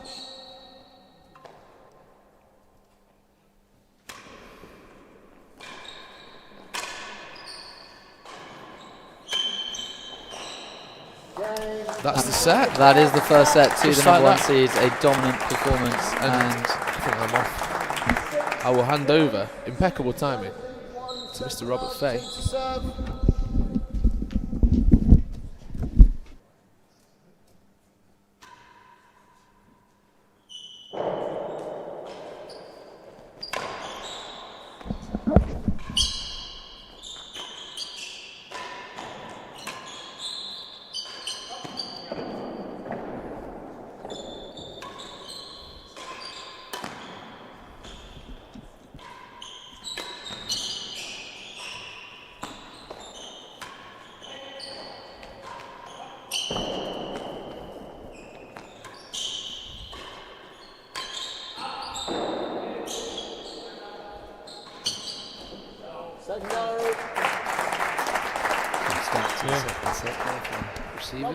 I mean, it's been good doubles from what I've watched so far. Yeah, very good. Just haven't got the points they needed, Ben and Bryn.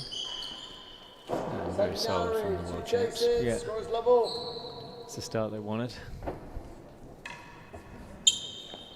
Yeah, well, the first set was at 6-2 in the end. 6-2. It was a tight 6-2 there, wasn't it? It was a tight 6-2, very competitive 6-2. Tim seems to be playing better than the last time they played, so yeah, that's got to be a pretty positive sign for the World Champs.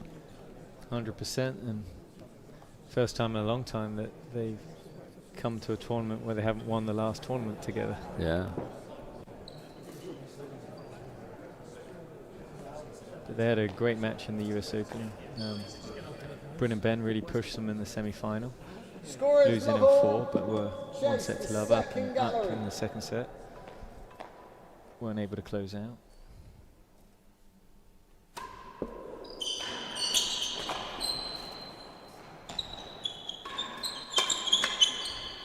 Great lefty from Bryn there.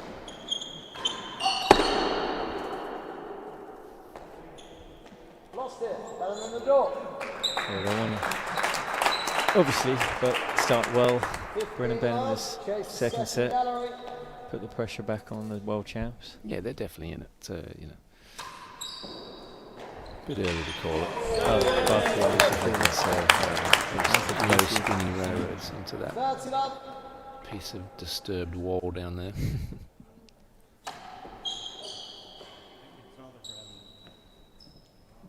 Yeah, Ben needs to just get a railroad going here. 7 quite a few faults, isn't he?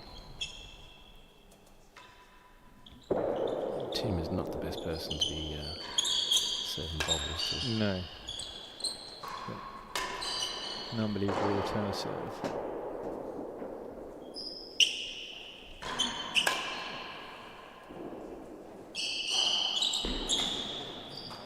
Some good def there from Bryn. Yeah. 40 left. It's a good crowd that's turned up. Yeah, it's been for very tonight, well which supported today. It's great.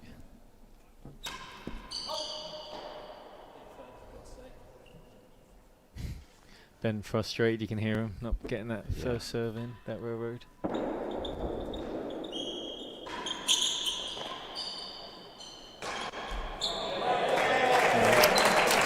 Start, first game. always such a shock when you see Cam miss a ball. It's That's like, one game to love. must have got a bad bounce or something. Yeah. It can't be his fault. Well, it's just so rare, isn't it? It is. Chase. Western yard. We got many on the stream, do we know? Just check.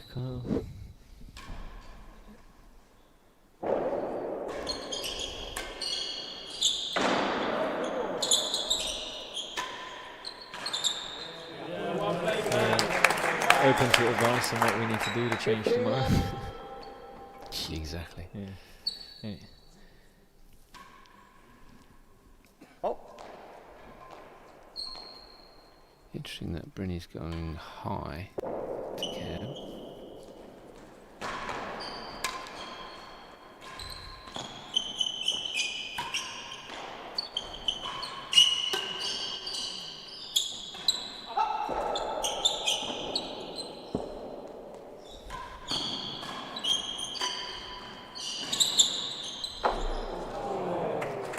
Like high against Cam in doubles, high or sidewalls, because he can be so dangerous off the backhand. Like if you get the railroad, he can punch it down there in the corner to great length very often, and if you're a bit loose on the back wall, he forces it hard as most of us with our forehands and can go down the line or main wall.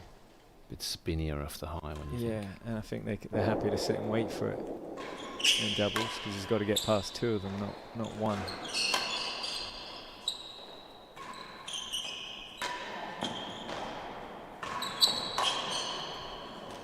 Wasn't sure if Cam and Tim, I thought Cam might play back the whole time, but they haven't changed anything else. Tim around, I think, which from the previous match probably makes a bit of sense, just to keep people guessing as to where he is.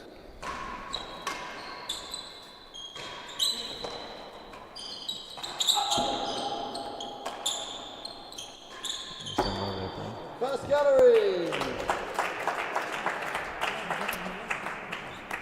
Alright, two chases, round we go. Getting the first set. Stats. Big difference on that serves one there. Is that points? Points served, yeah. Only one grill that whole set. Yeah, it's tough in doubles, isn't it? It is tough. 30-15. Four pretty good volleys out there. Chase, worse than a yard. Worse than a yard. This is the difficult bit for Ben and Bryn, just to try and pick out Tim from this end. Yeah, Cam's sort of playing in front of Tim and running across a lot.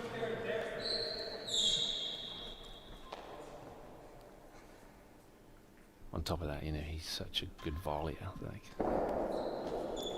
he can hurt you a bit more from this end. As they got worse and worse.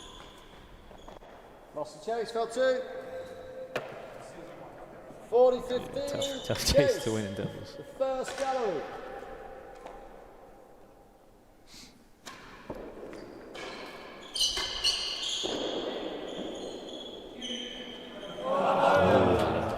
Happens. It can happen in doubles, bit of miscommunication. Yours, no yours. And it ends up no one's. One game all. Don't see it that often off the penthouse. No. I don't want it, I don't want it. Right time. First serve.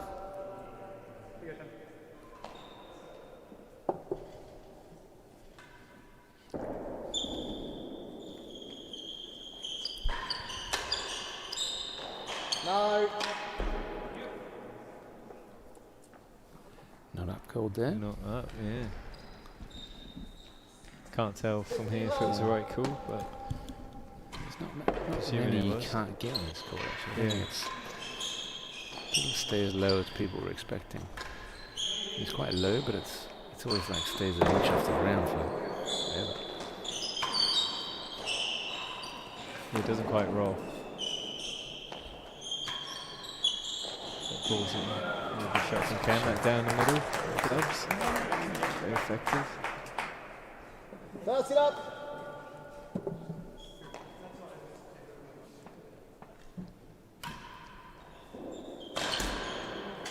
Ben going for it. Don't want to see too many of those from Ben.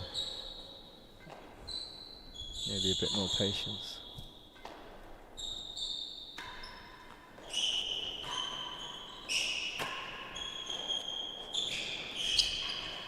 Such a different game they get. Cam's just not going to miss from this end. No. That's 2 games to 1. You've got to get out of there. Yeah. 2 people serving railroads at you, it's actually not that easy to get away from, is it? Yeah, not open up the galleries.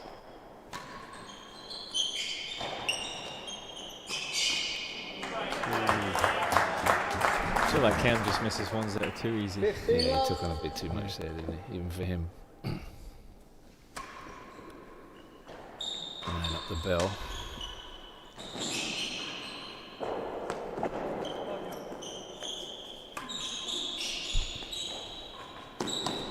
Second gallery.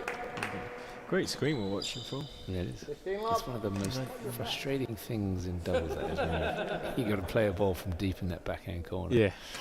And then the next one dribbles into the galleries. Like, yeah.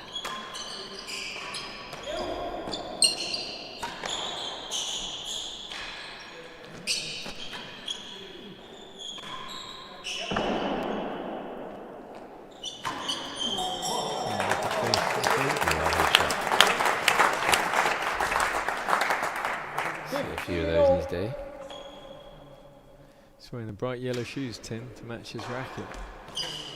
Ooh, Bryn. 30-15. Yeah, this is where they just got to get out of that receiver's end, don't they? Yeah. It's so much spin on the short left. Yeah, I struggled a little bit with a few of them against Steve. I can't remember playing a court that does it like that. It almost moves 90 degrees. Yeah, so what happened was when they redid the Bickley 2.0 floor, Bickley they put a protective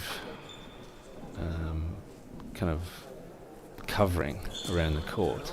Yeah. But when they took it off, it was too much adhesive. Oh no! And so it's ripped the kind of wall off with it. Oh, so and so you can just kind of see the just make it out around the court. And so it spins absolutely brutally off that bit, and then anything above it is kind of normal. Chase, second gallery. It's going lefty. Wow. I wasn't sure if that was a camera trick, but no, it was. In all my time, I've never seen Bryn do a left-handed serve. Oh, he's got it. Oh, unlucky. 40-15, Hazard, normally a gobbles yard. up galleries like that. Yeah. Hazard, a yard. Again? Yeah. He must have a problem with these. Yeah. Maybe this is a plan to serve that high bobble. Cam doesn't miss that stuff. It's amazing. Game, that's 3 games to 1. So again, just tight games, but just all going one way.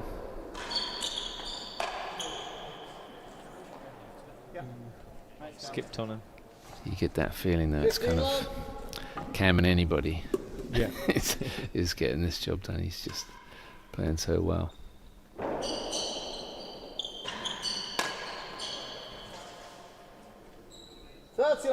Putting on the pressure now in this set.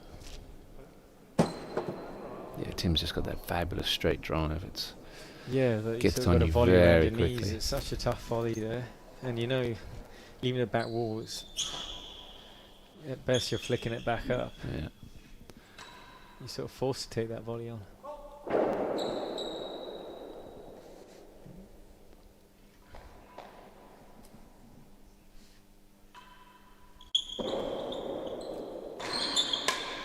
There it is again. Oh, well done, Bryn. They need this game, really. It's getting the obvious. Always just pick up another ball and pretend that you meant it.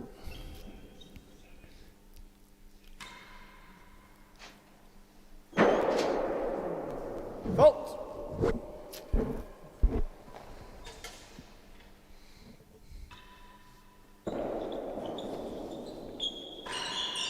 And again. So that's a good get. Oh, you don't miss just feel like they're losing a bit of confidence here, don't you? Like, Yeah. such a great first set, and they're just a few wobbles on those volleys. You know the feeling.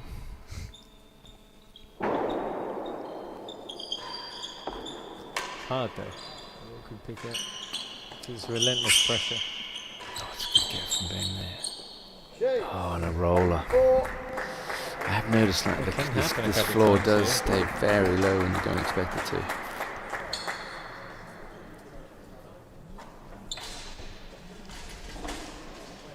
Yeah.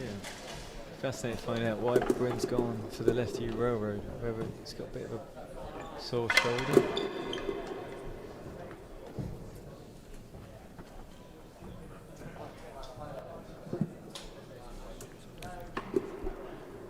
I don't have much of a lefty railroad, but it's no worse than that. That's what I was thinking.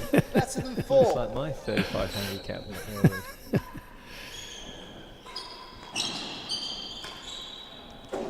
And again, target, does not miss. Great play from the world champs, looking 4-1.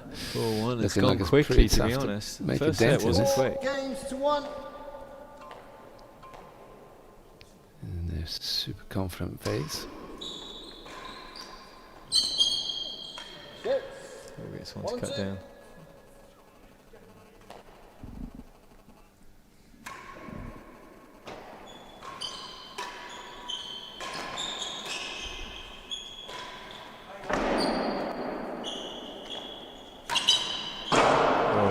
Standard. Yeah. Don't want to give Tim too many lobs around chase 5. No. That's just the second grill of the night. Yeah, doing the sponsors a favour there. Do you know the sponsors, Rob? 15-all. I don't, but hopefully over the weekend we're going to meet them and We thank appreciate them. their support, absolutely. I think they were this Cracknell, is that? one change up from the US Open seems to be Tim's kind of he's a moving target, isn't he? Yeah. So yeah, before he sort of they knew where he was going to be. Yeah. So they could find him more. But again, I think that's why it's important to get him down the hazard end, because then you know where he is. Yeah, 100%. And Bryn ducking out the way of that one. Well, it's in the not a great replay. choice you hit to Tim Chisholm or No. Cam, but you definitely take Tim out of that pair. 15-all. Yeah, when it's Camden. Chase. It's just so 1 and strong. 2.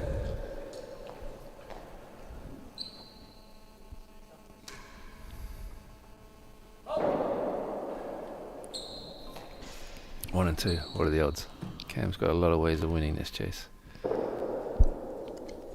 He's turning it thin. Oh, he got a tough bounce. Yeah. Great bobble. It was a good bubble. Got to the back wall, low back wall. Another good chase here. Little opening for the. Yeah, flush high side wall. That's trouble. Does back. that well. Hard to win from here. Yeah. Oh, and And they it did. does it. He sucked it onto the wall. Lovely. Sort of stopped that ball. Yeah. Oh, he's gone the lefty railroad again. Yeah. Caught the edge this time. Otherwise it was in.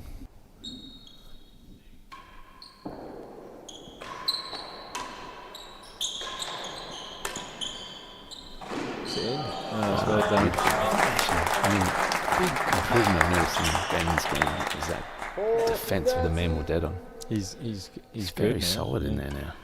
He's still Literally backing can't himself with his believe it. lefty railroad. His shoulder must not be right because he can serve a railroad right hand. Yeah, there's got to be some little niggle going on there to stop him. Doing great play from Ben here so far. Send him well. Get him. Ooh, good try. Oh, it's got him. Oh, that's good. Oh, Oh, good so pick great. up from the world It's a champ. great pick up. Gets the bounce too. We'll miss it.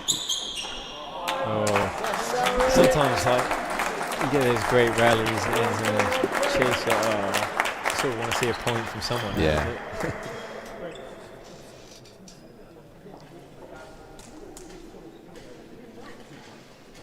think it's one of the hardest shots to defend is that inside-out lefty, may more dead on.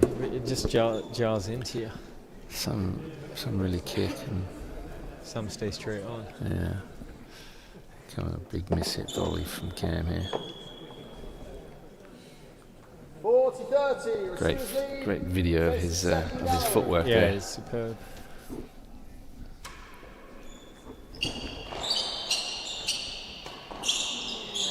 Ooh, we've got a cheap one there. 2 games to 4. Gonna sneak this game. Trying to find a gallery there. Yeah, I think that probably was a gallery attempt. Was the right tickle it in. idea, Well done. but he gets it anyway. They have to take that risk, I think. Just before you know it, 5 or 6 points have gone past. Yeah, they can't hang back there in the receiver's end too long. Oh, it's well done for Ben. Found 2 of them.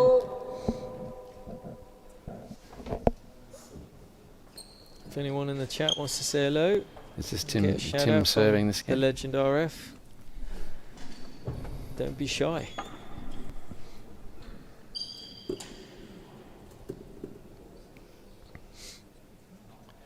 Right, what do you serve to stop this big thrash down the middle from Tim? Well, it's such a great shot in doubles. Probably just go high. Yeah, that make him but he generate can the kind of pace. do it from anywhere, can't he? Like, Yeah. I think they are going to go high.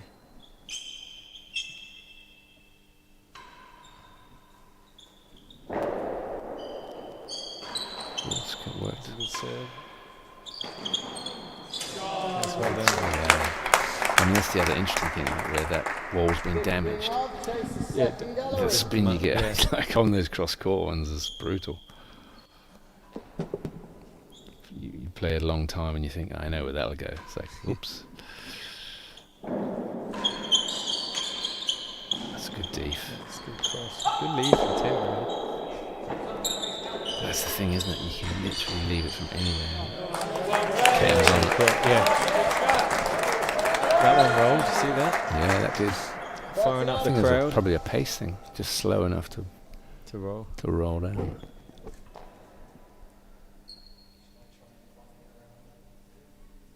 He's going for a railroad, I reckon. Yeah. Said with such confidence there from Yeah. Watch this. Fault. No, he's got it in. Well, he's got the It's a good little good spin one. on. Yeah. Again, he hit that low patch. Where's he going? Didn't have a lot of choice there, did he? That was a shame. 15-30. I think they'll probably take a stroke. Yeah. Because they're still up. Yeah, there's another miss from Tim that just dropped untidily. 15-30 stroke.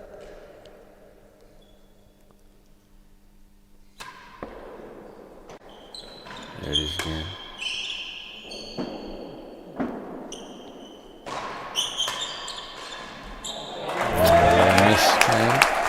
Fires up the crowd. Yeah. Need more of that to bring Mini them to comeback us. still on here. I mean, I think even if they win this game, you go to the Cam serving or returning game. That's the big one. Yeah. That's like in tennis, like a break of serve if you return can from win Tim. off in. 30-40. Saw a few of those in my day.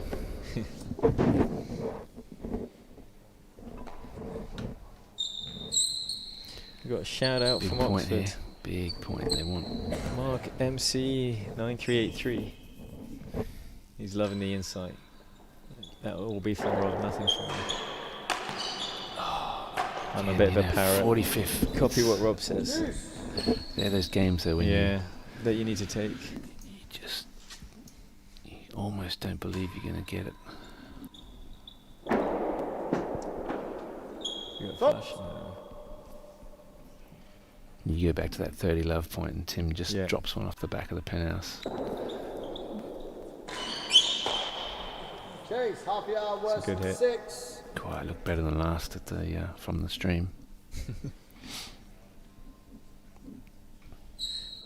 Well, on the stream it always adds on half a yard. Does it? Does it? Like it always adds on £10 they say to the screen. That was 20. It is in my case. It's on 30. Tim's done very, very well. He's done well. 2 good Fairly chases. loved down. Got a bit of a lucky one, to be fair, but he's dominated since then.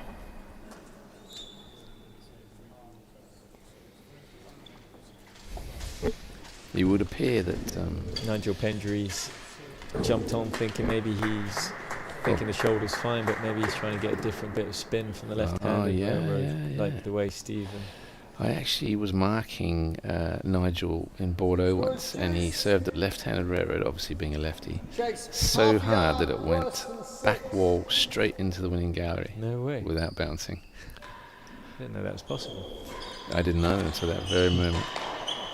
I don't think he knew it was possible either. Yeah, so good to hear from a lefty, because I was about to ask you, like, someone's pressed the button too quickly. You know, the 2 best pairs at the moment are a righty-lefty combo. Yeah. You know, how much of an advantage do you think it is to have that lefty? I just think it's a massive advantage. I love the way Cam genuinely thinks he's going to hit a winning gallery off that. Lost the chase and the game. That's 5 games. I mean, it was worse than 3. He didn't really need to put it away, because worse than 3 in doubles is like a chase 1 in singles. Yeah. Yeah, just having that lefty on the...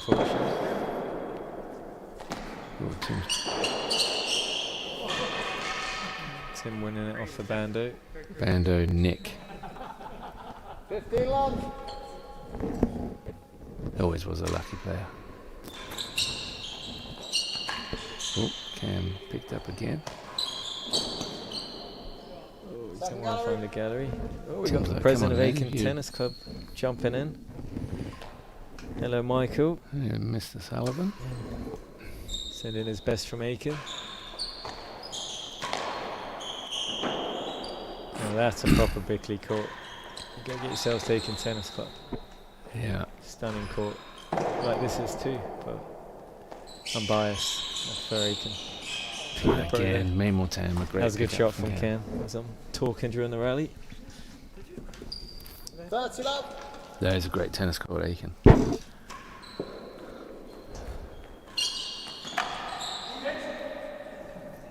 Tim to himself to leave it there. Yeah. Don't forget who's behind you, Tim.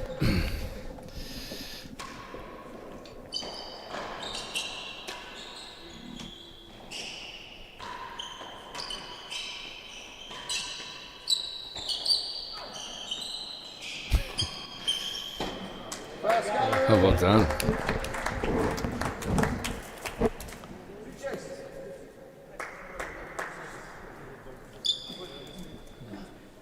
If you're Bryn and Ben, I'm asking you, because I think you're a bit of a genius, not just with your play style, but with your tactics. If they were to give them a pause 5 minutes, what do they need to do to try and find a way in? Are you just going to tell them maybe at every opportunity to take the gallery?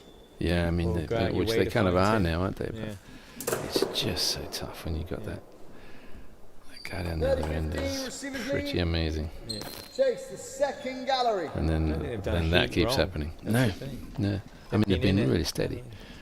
Neither of them really has that massive kind of cheap pace weapon. They can get the cheap point when they need it. Yeah, Bryn's got beautiful hands. And just you need that great combo of not missing and hammer it. Chase the first gallery. I don't have a lot of misses in me, but I can hit it. Yeah. Well, you're good at both, but I'm not sure. Is the lefty again? Is that going to work? Yeah, I think Cam thought it was going to actually spin. Yeah. With no spin. But well done, Ben. Good little serve. Yeah, amazing, right? He just knew he had that shot. All right, here we are at set point.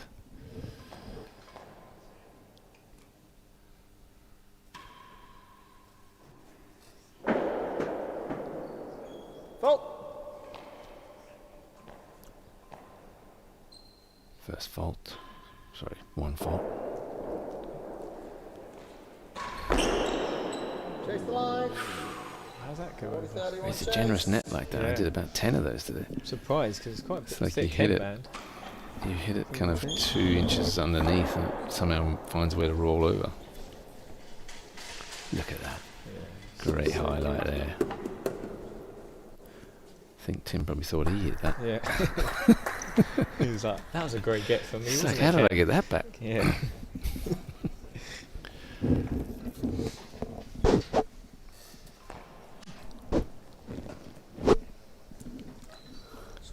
Alright, still set point. Chase the line.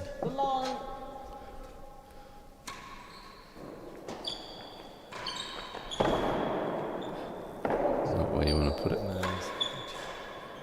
No, that's the second set, so the world champs are 2 sets to love 2 sets to love up. So the That's world it from champs. Rob and I. Change of commentators. Next on is Lewis Williams. And to be confirmed. Lewis Williams and potentially Chris Lintott. Enjoy, everybody.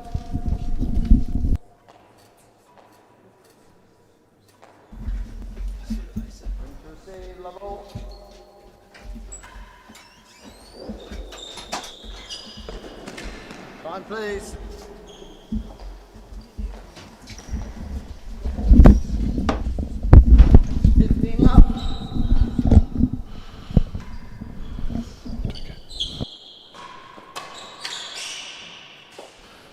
Straight into the third set then.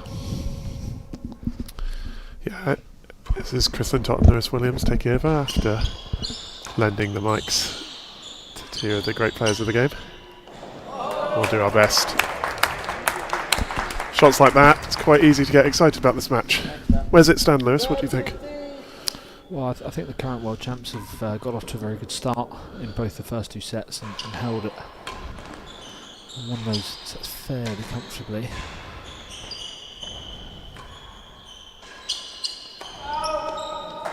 Lots of great rallies. It'd be nice to see Bryn and Ben start to put a bit of pressure in the sets and see if they can get into it. Yeah, they've got to find a way to make Tim play. It's a lot of Cam at the minute.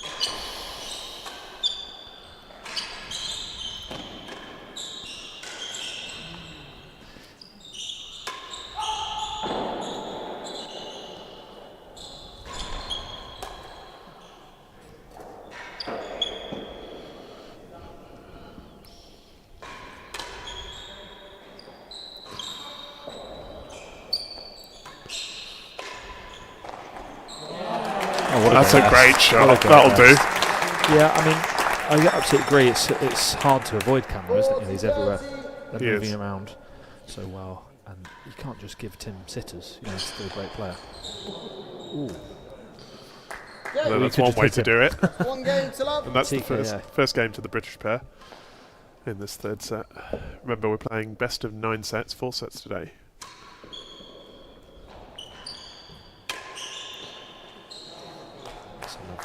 But you're right, I would like to see him find him a bit more. Yeah. Cam's clearly, you know, a fantastic player. Got to avoid him at all costs.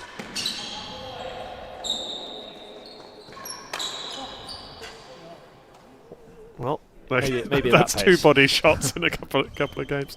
The game did start. That first set started at a really frenetic pace, and it's calmed down a bit as they've found their rhythm. But the ball's still pinging about.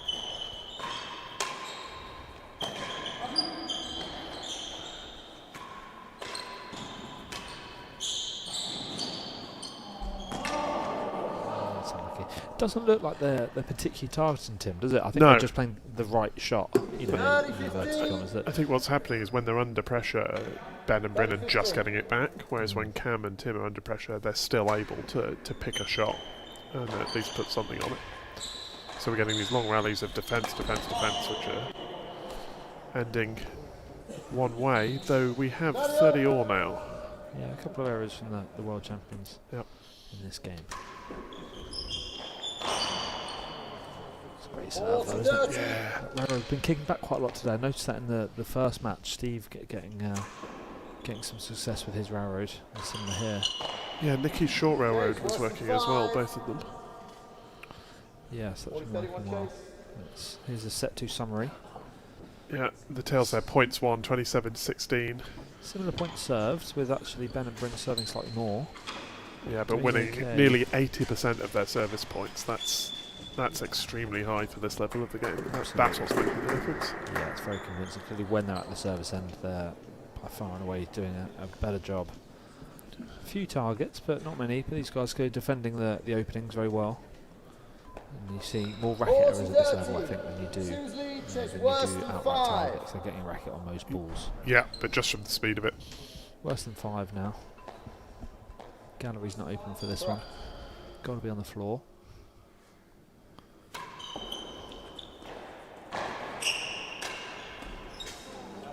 Oh, unlucky there. Just reached for that shot, and that's 1-all.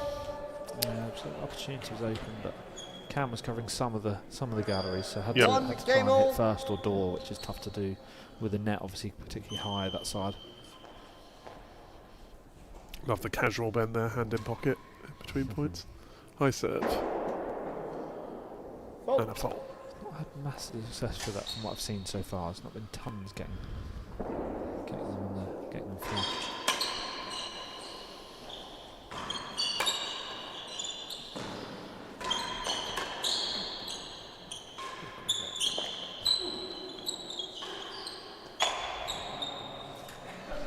I mean, that's cleanest volley, that one. No, but that's the point we've seen a lot. 3 fairly desperate defences, well hit, centre of the racket, and then the 4th one catches them out. 15-love.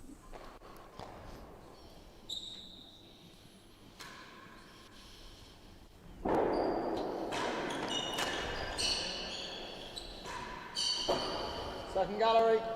Time, please. Shot. Maybe Tim understanding the importance of the service end. So Yeah, as we said earlier, if you're winning 80% of your points from there, that's where you want to be.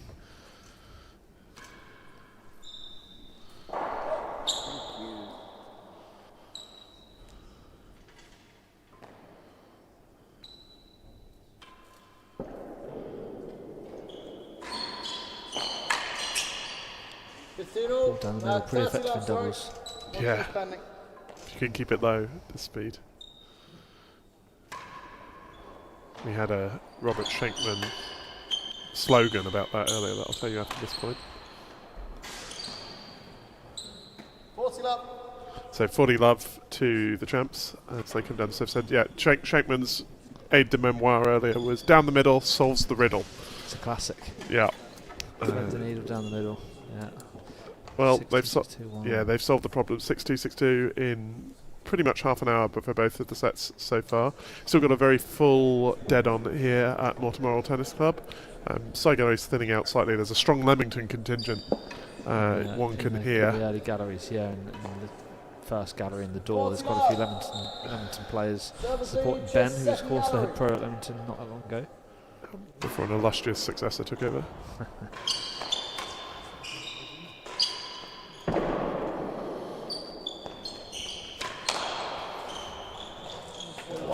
You don't see that very often. Yeah, boast from second gallery to lay a short hazard. Shot choice. Yeah. Service point one for the match at 67%. So yeah, so you can see they've been ramping up. Particularly good.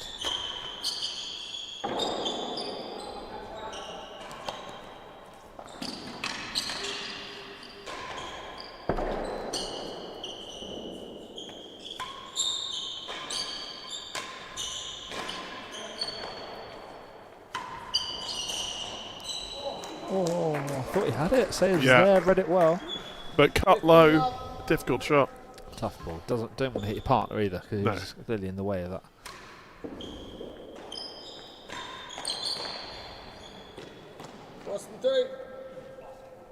Everyone having a bit of success with that kind of a dead nick. Yeah. To sort of worse than 3, better than 4, that sort of area. Ooh. Straight in. Yeah, crossbar and in, I think. Yeah, there was some discussion from Cam and Tim of one of those boasts that are cutting round the legs about whose they were. Just catching them out slightly. Yeah, their communication's pretty good. Their understanding of where each other are is pretty good, but occasionally you get a little mishap. Great shot. Well played. That's 30-15 to the servers. One chase pending. It's sort of it's already a crucial match in this third set, I think. Crucial game in this third set. 2-1.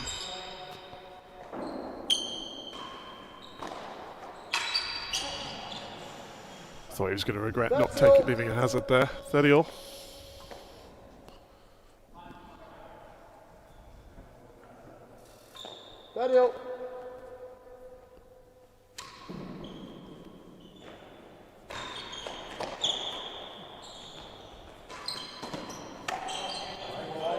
Lovely shot from Ben. Yeah. Cross court, below the galleries. Good length too as well, not overhit. Around the ankles for Cam. Tried to get it back and forced a racket error. Yeah, good chance for 2-all here. They're 40-30 up, the British pair, with worse than 3 to defend. Yeah, need a serve to cut some options out here. Absolutely, yeah. What we're going to see, potentially a railroad. Ben's been opting for that quite regularly in this match so far. And you can see why. They're cutting back quite aggressively, aren't they? Yeah. The new balls help, presumably. Great message from Downward Boys at Chasing the Hazard, the fashion guru of real tennis. Fantastic battles. Long set formats are such a great aspect of the game. And good luck in the US, Lewis. We'll talk more about that in a sec. Crucial point coming up here. Worse than 3.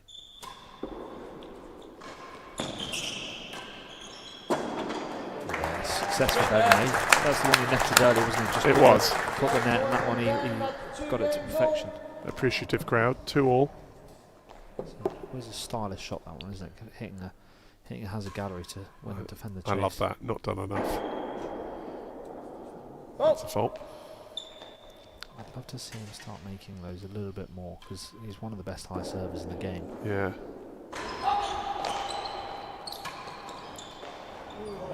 Ooh, and you've got the height for it here as well, of course. Yeah, there's a few beams, it's sort of deceptive. Yeah.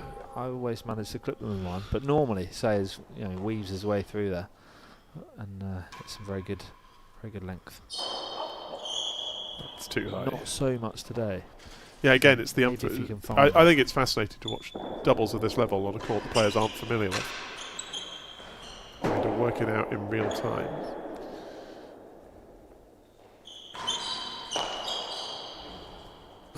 One of those dead necks. Yeah, good shot. Had plenty of time there, didn't he? Made the best of it. Still 15 love the servers though. 1 chase pending.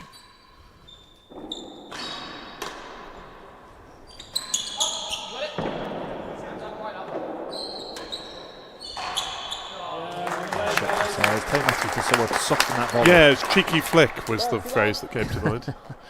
Didn't give Cam many options. He then went on to find the penthouse, with Bryn putting it away.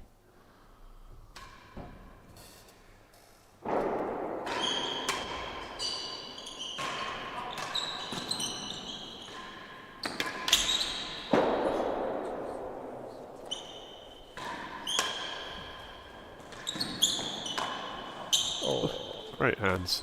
And into the gallery. Interesting point that. Better serve, I thought.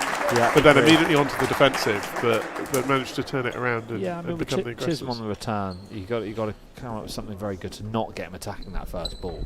That's hard to do. But they did well. They kept getting on the floor, not giving them anything easy. Yeah, picked up that return from Cam that whizzed across Ben. Yeah, a couple of awkward angles for Bryn to deal with, and ultimately concede and chase the door. Could have been worse. 30 love up, 2 chases to beat. Yep, first one's the hard one, worse than 4. Chase worse than 4. Chisholm serving. It's time to go high.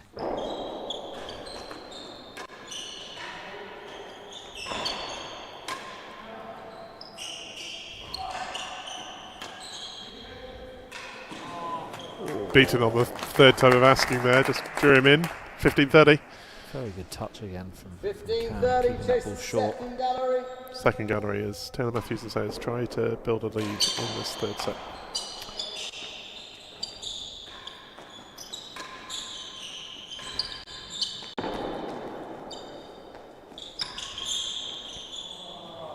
Stunning. Good shot. Every time I watch Cam, I just think he looks like he's got a couple more seconds than anyone else on court. He's so good at anticipating. So quick, isn't he? Very clever finish as well. Ben had to go up to cover the hazards, therefore Bryn had to come into the middle. All of a sudden, a main wall timbre is very hard to defend. Yeah, 30 all, 1 chase pending.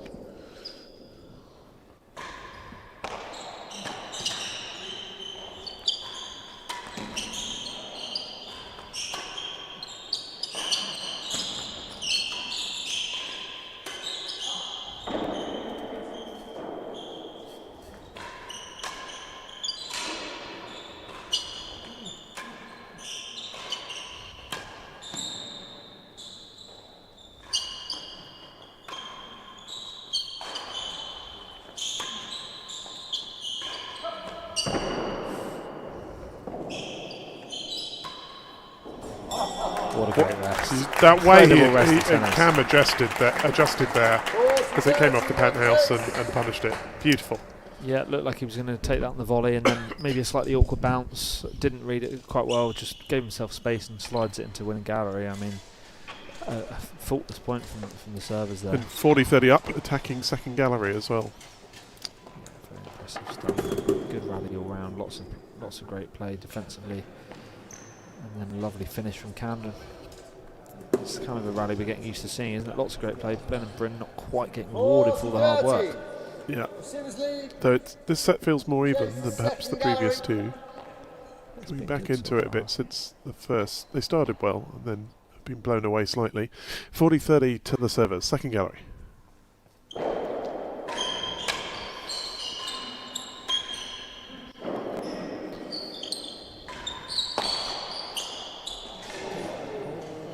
Good effort from Ben. Yep. And so that's of course game to the receivers, who go 3-2 ahead. This is where they seem to have kind of started to run away with things, and it snowballed a bit for Ben and Bryn in the last couple of sets. Can they stop that happening this time around?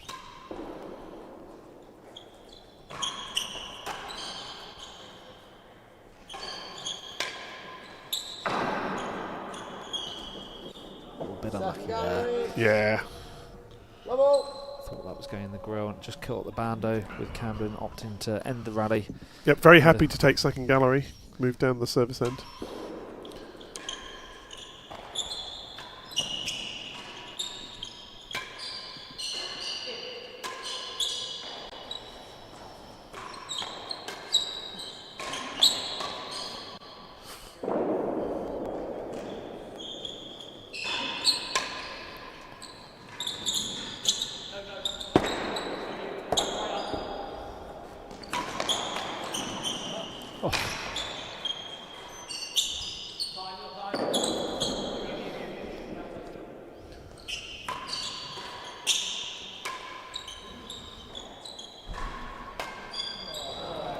Got to feel for Ben and Bryn. What have they got to do to win a point? I'm just thinking, you think about old-fashioned doubles was very static and very staid. You look at the number of different positions both pairs got themselves into there. Yeah, the court coverage is incredible.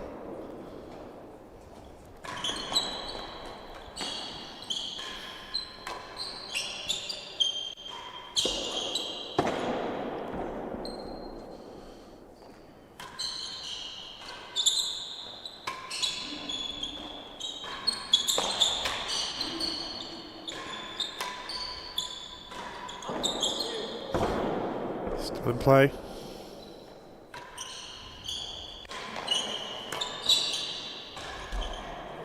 Oh, great rest. Rare under serve from Camden now. We were counting in the side goes. We think that's 3 for the match.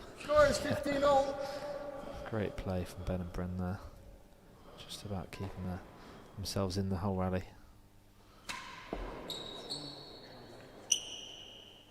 Tim trying to hit galleries a couple times, missing high. And that gave Ben and Bryn a couple of chances, but it took a fair few to get the point.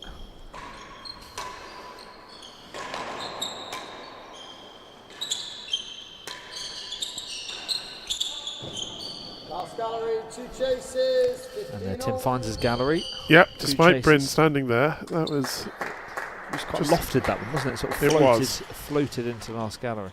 Also, we said this earlier, but if you're watching at home thinking this is fast, if you stand in the galleries here, you get a real sense of how fast that ball's moving.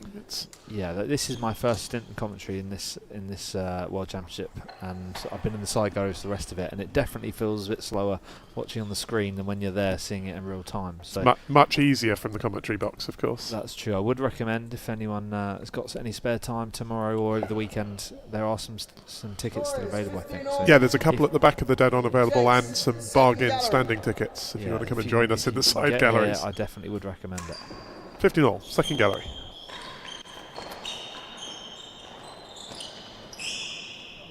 Just caught him out there. 30-15, chase the last gallery. Bryn and Beddig, got to stop this running away now. Yep, crucial 5th game. 6th game.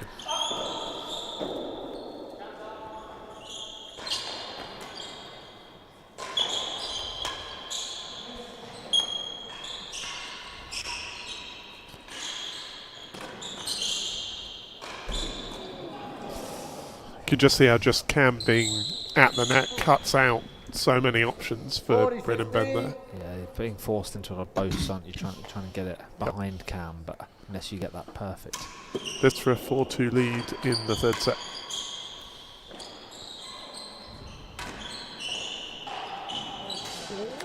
Good enough. Interesting angle from Tim there. That felt like it hit under Hazard the door. Yes, the middle. Not quite sure that's what he was going for, but he was low and hard, and that will do. He'll take the result, I think. Yeah. God, these serves kicking back a lot, aren't they, these railroads? Yeah, we didn't quite see that earlier. The balls maybe, these are the same balls that they played with earlier, so they may be softening up slightly. Just base to timbre, base to timbre. Ben and Bryn have got to come up with something pretty quick, otherwise this is looking like it could be going the same way as the first two sets.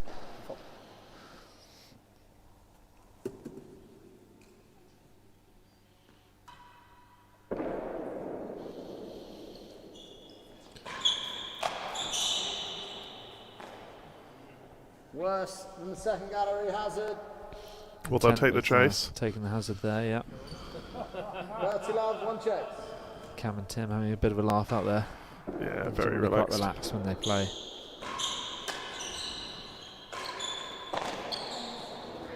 That's a good ball, nice drive. Yeah. Must be tough as well in Bryn and Ben's heads. This is the same scenario as the last two World Doubles Championship semi-finals. They've come up against Tim and Camden, and it's been pretty one-sided on scores, if not in rallies, and that's pretty much where we are today. They're in the points. Yeah. I fully agree. Lots of great rallies. We've seen lots of great tennis, but ultimately, more often than not, it's Cam and Tim that are finding the winners, or they're forcing the errors. So we hear from Jeff Norton supporting Ben and Bryn from Westwood. Second gallery, Hazard. Nice to see. I've got a fan. That's Mr. Scott Geddes. Well, indeed. If there's a microphone in an audience, you'll find me there. It's a great way to watch tennis. Oh, that's a great shot. Yeah, beat Hazard worse than the second gallery by hitting the gallery. It's connoisseur's shot, that.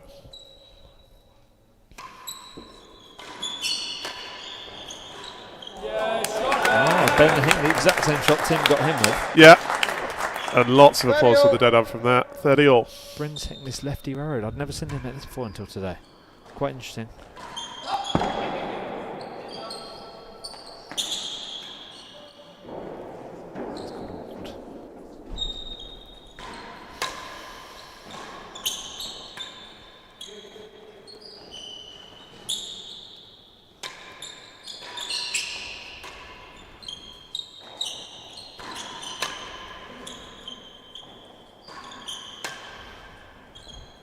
The pace. Yeah,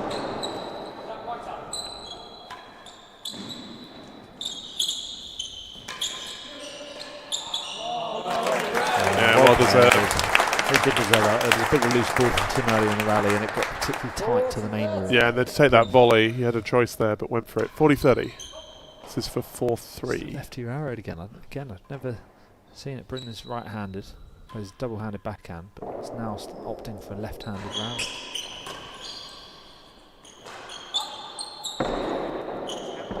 Does he right-hand railroad much? He's got that in his locker for sure. Straight in the winning gallery. That's the only sort of railroad I've ever seen him hit is a right-handed railroad. Hits it well. Well, maybe it's working. 3-4. Sealed with their second winning gallery. Crowd enjoyed that one. We enjoyed that one. Ben enjoyed that one. Let's see if they can keep putting the pressure on. Yeah, big game.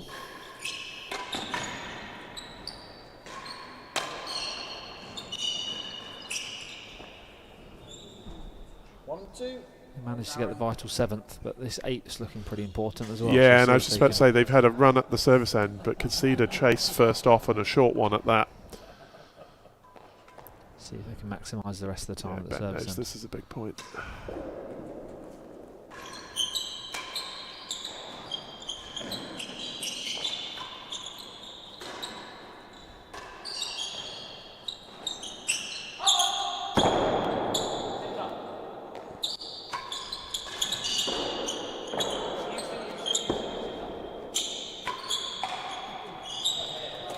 Excellent shooting. Good pace at the body line. Picking Tim out in front of the grill there. Yeah, Tim was pretty high up the court, wasn't he? So yeah. Tough volley for Tim. Okay. There've been a few of these moments with a little tactical discussion. Here we go.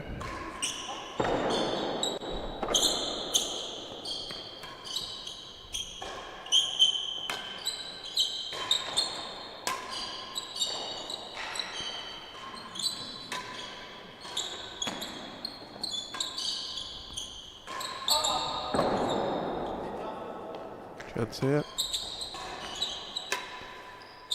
Straight in the grill.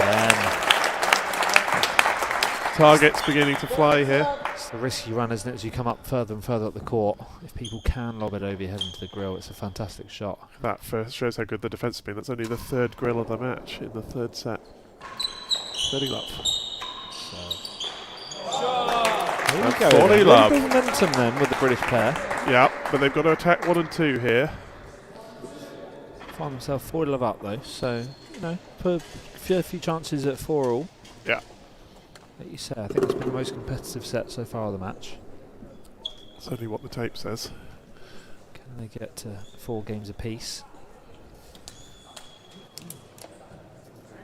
It's been very good stuff. It's Makes such a difference, doesn't it? I know it's a 9-set match, but 3-1 and 4 love feel like such different first day results.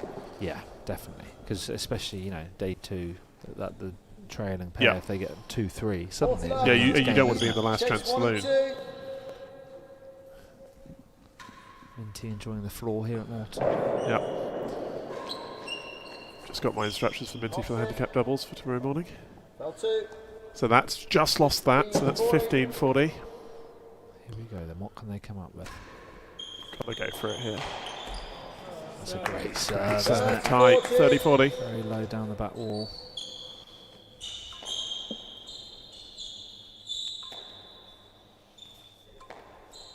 Biggest point of the set, right here.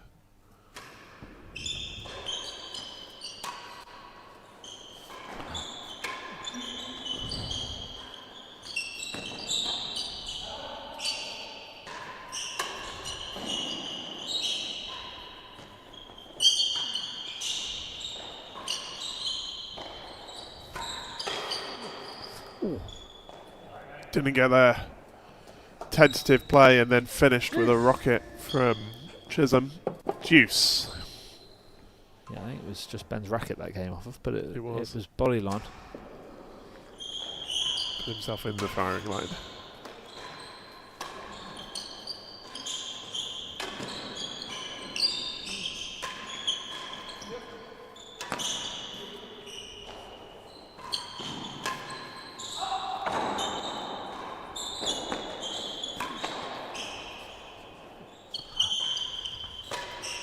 Pinball.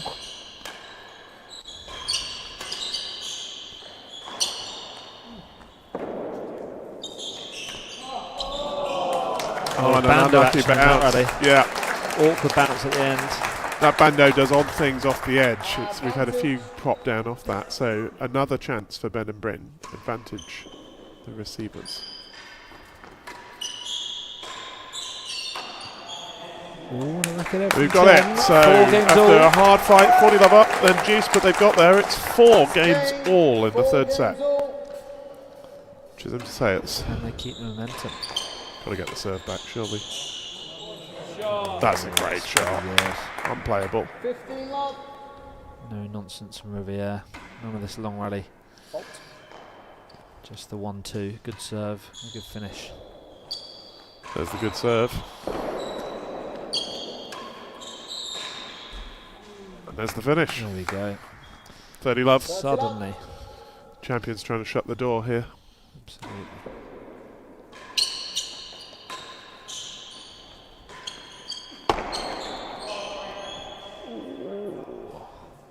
Cam apologising there to Tim. I think Tim wanted that ball. Yeah. He was ready to take it and Cam sort of rushed it.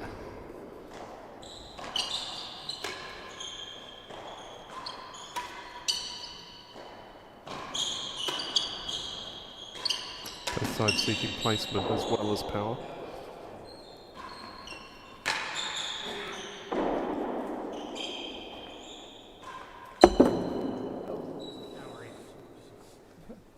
we calling Can't that? tell if that came over or not.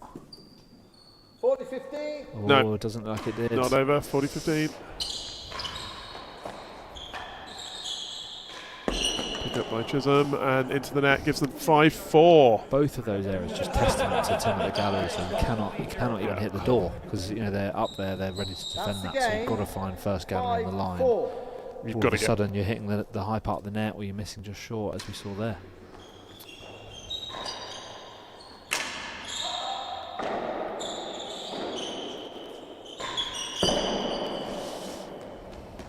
Chase the line. Well, that's another way to do it. Yep. It does get a chase. They'll take sure that. it's what he was aiming for, but he'll take it as a second Scoreboard prize. stuck, at least for us. It's 5-4 the servers. No strikes in this game. One chase pending. Ooh, 2 chases. 5 yards. So while they change ends, Lewis, we had mentioned earlier on, you're on your way from Leamington to the US, to Rhode Island. You looking forward to it? Newport, Rhode Island, yeah. I'm very, very excited to get over there. Visa pending, but that process is started and hopefully will finish fairly swiftly. Good. So hope to be there mid to late May with any luck. So Well, I'm sure the members over there, who I hope are watching, will be giving you a warm welcome. I'm sure they will be. They all enjoy the tennis, and Yeah. Nikki was a pro over there, and Cam, and in fact Bryn was a pro over there as well, and Cam too. So three of the 8 competitors have been a pro at Newport. So you're promising Lewis Williams 2028. You never know. Stranger things have happened. Maybe. Good stuff. Here we are, in the middle of the third set here. It's 5-4 to defending champions Camden Riviere and Tim Chisholm. First chase, I believe, was the line. It was.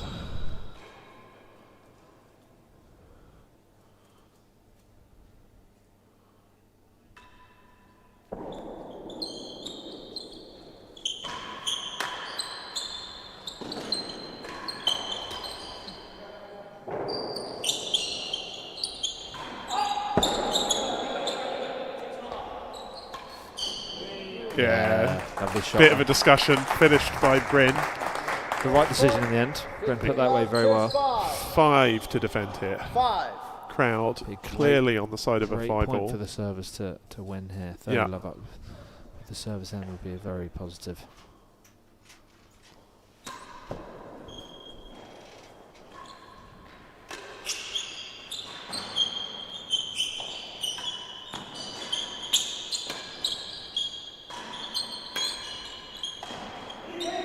Well played. Yeah, good pressure.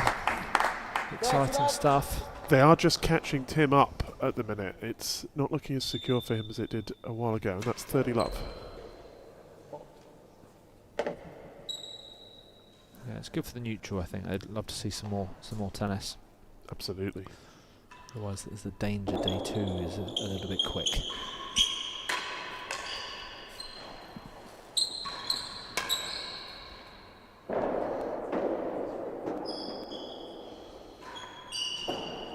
Second gallery. Sensible shot from Tim, trying to find the galleries there. Get the Yeah, service enough of ends. this rubbish, get down the service end. But one more point to come, and at that crucial 4-3 game, it was 40 love when Bryn and Ben surrendered the service end. So maybe going the same way here.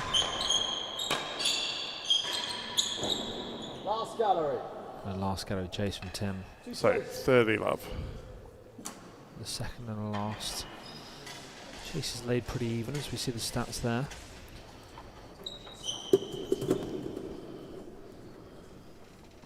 Well, I'm just glad that Ben and Bryn have started to get into this. Those first couple of sets Looked a bit lots brutal, of good didn't it? tennis, but not masses of success on the scoreboard. Here they're started to find, turn those good shots into points. Yeah. To become the aggressors actually in lots of the rest. Chase the second gallery. Put some pressure on. Cameron Second gallery surrounding a in bit. this one. 30 love the receivers. They were 5-4 down in the set.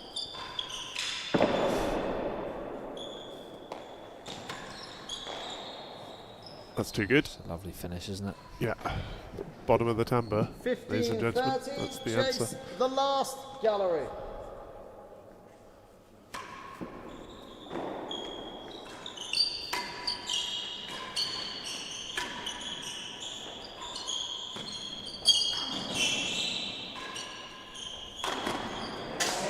Well played, forcing out Tim. 40-15. Bringing a couple of points for a 5-all.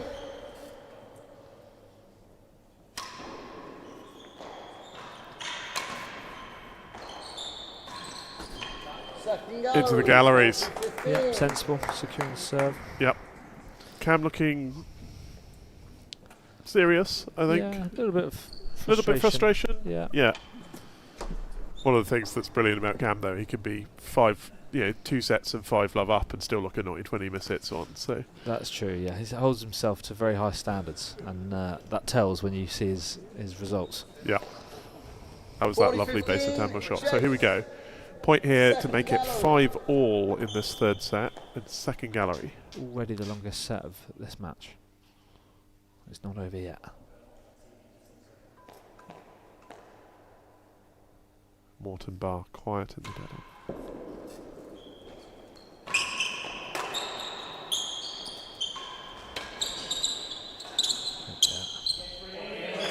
Got there. Great defence.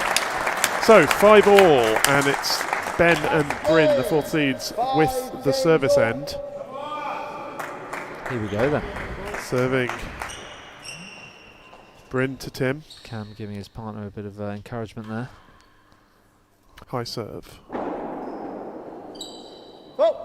Doesn't quite drop. It was close though, wasn't it? Yeah, it's getting closer. Ben with a wry smile. Poised.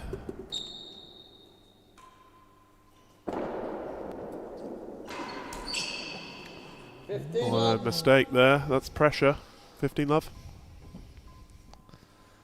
See if Bryn can get this high serve in. Cam concentrating, but it's Tim that has to return this.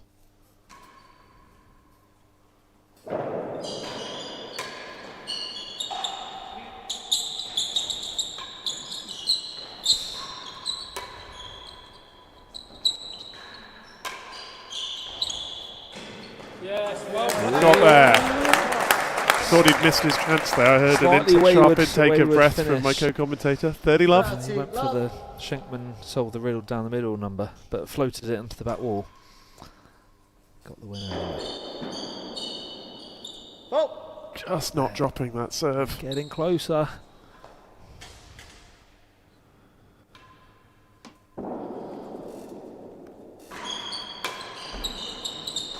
Off the net.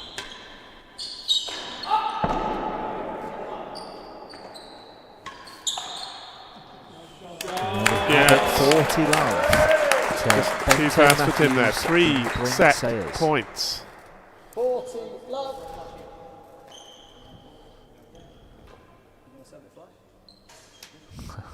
Ben's thinking the same thing as us, I think. About time Bryn hit a flush one. See what he can come up with. One of them has to land, surely. What better time? Sadly, not that one. Nope. He's got 2 points on his second serve so far this game. Tim looking nervous, I think.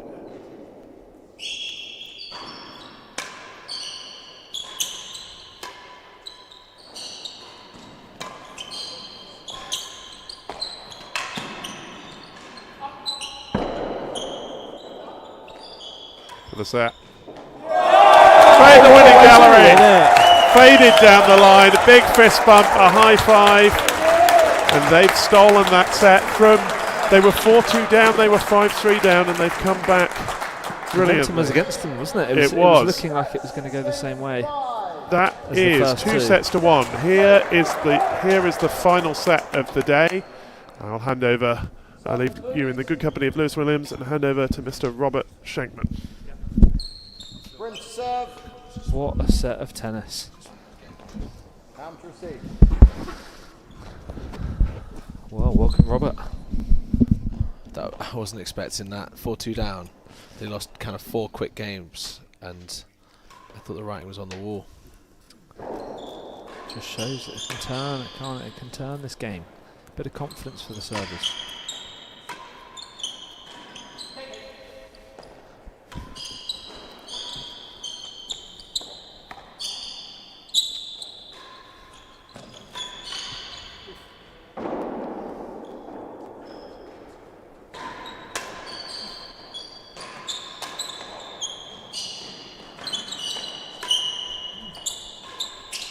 Last gallery. Big question is, can they push on?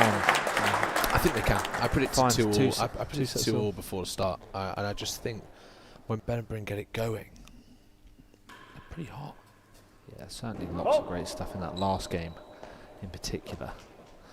And they went on a bit of a run in the back end of that set, and hopefully they can continue that. I think the neutral wants to see more tennis on day 2.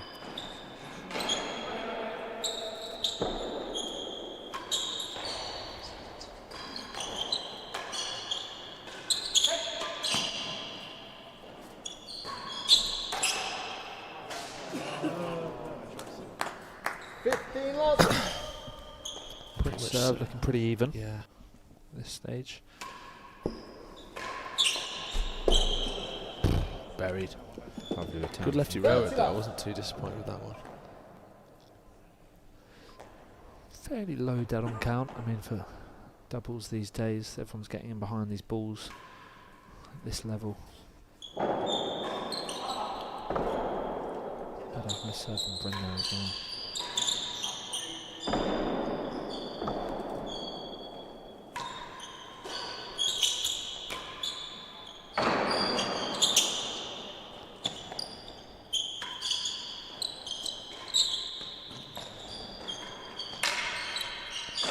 In.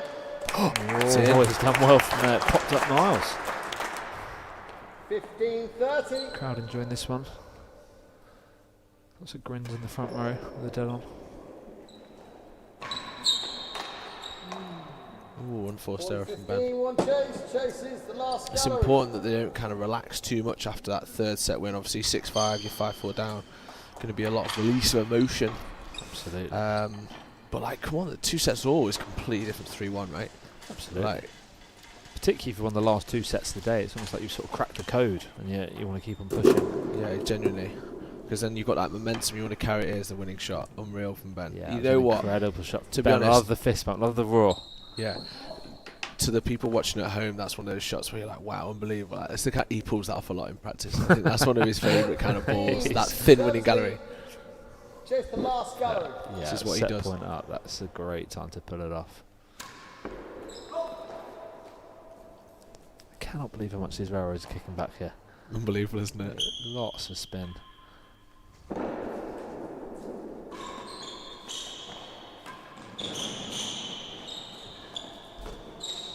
Lewis, are these the same balls that were played with earlier? I don't know for a fact, but Chris Lintott suggested that was the case. So I think because they seem a lot more friendly. There's not been as many that have kind of rolled out. It seems like a lot are just bouncing up. It is looking quite bouncy out there these days.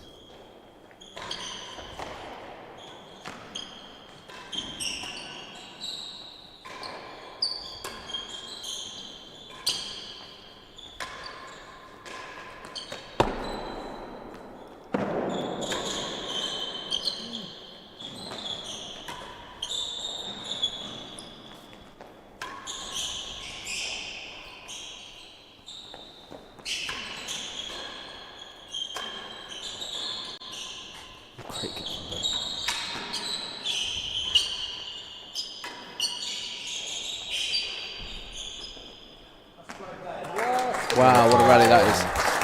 We've got him on toast there. Just like a complete brick wall down Hazard End. Forcing Tim to try and come up the court and couldn't quite make that one. Laying a chase worse than 5.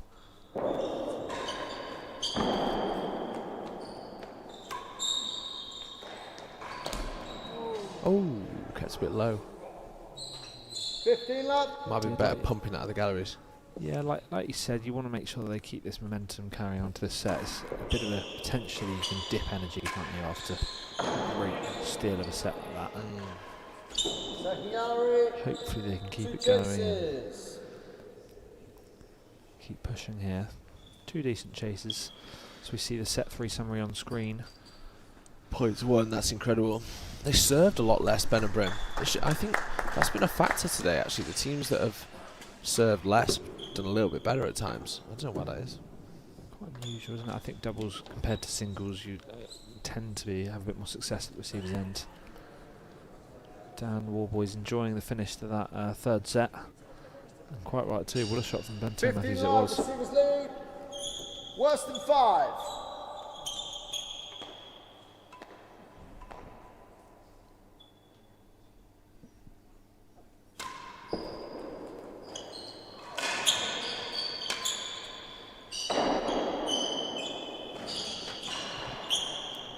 awkward. Not sure who was hitting that. A little bit fortunate. 15 all, Chase, the second gallery.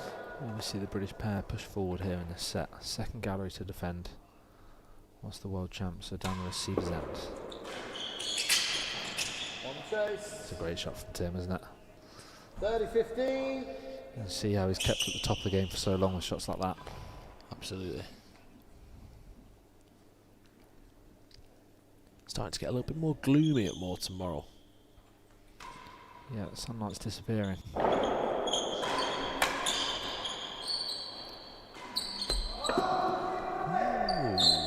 Tim Wright is saying keep moving. Probably just half a step, not enough there. Good advice for all the members out there that like to plant their feet. Keep moving. Keep on your toes, keep them moving.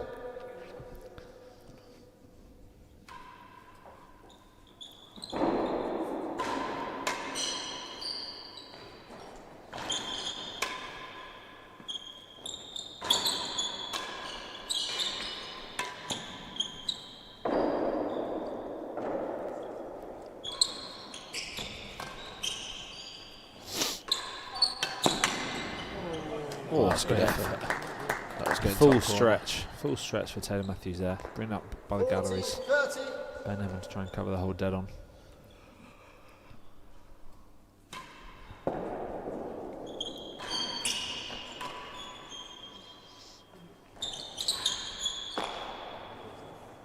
Another one of those rolling nicks. Could Ben have volleyed that? Not sure. Tough to do, but I think probably the right play. But one of those things, a lot easier whilst watching.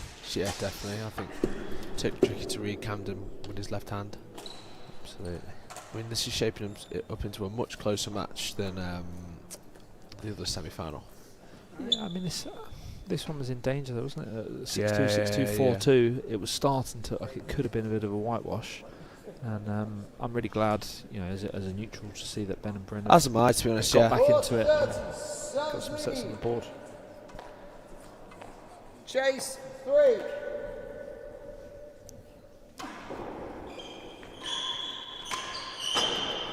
That's pretty good. From Camden. That's pretty good from there. Leaving nothing to chance. A bit more of a dynamic position, that, isn't it? Both those guys were stood up at second gallery. Yeah, right. Ben and Bryn on the right hand side.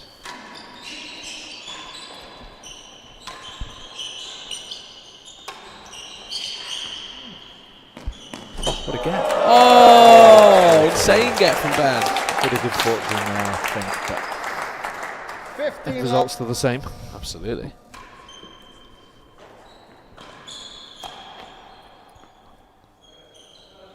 Stayed in. Worse than the yard, Hazard. Awkward ball, that one. That's it. Penthouse and then bounced forward into the hazards.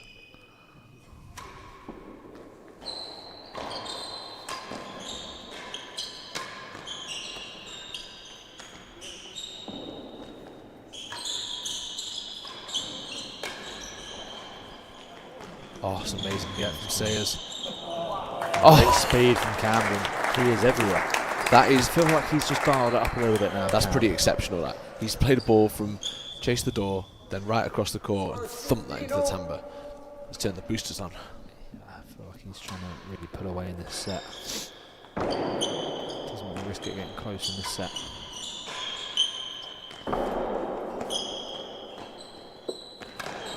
Oh!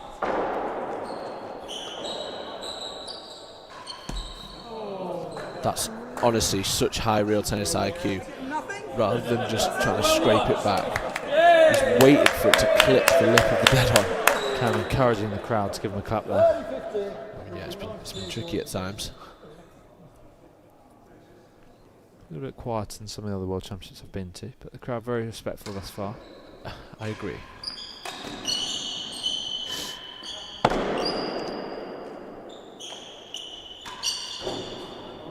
Ooh, wrong gallery.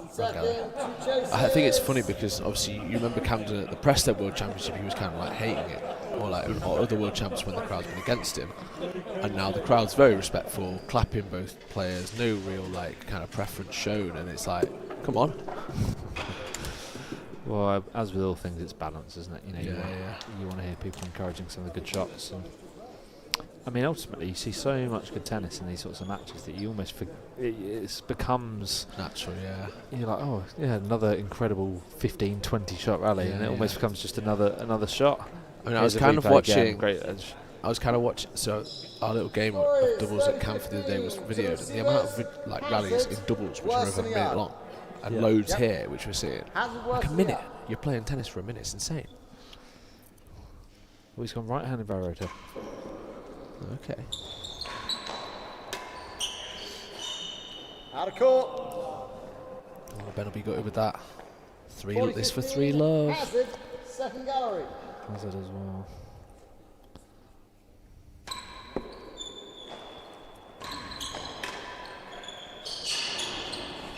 Oh my God, they've literally tackled each other. Some Ben Gaten break out there. Great defence. Oh, he nearly had it. A great shot. Apart from barsing each other mid-rally. Great play. Hopefully no one's got a dead leg after that collision. Again, they look keen to sort of try and close this out now after dropping the third set.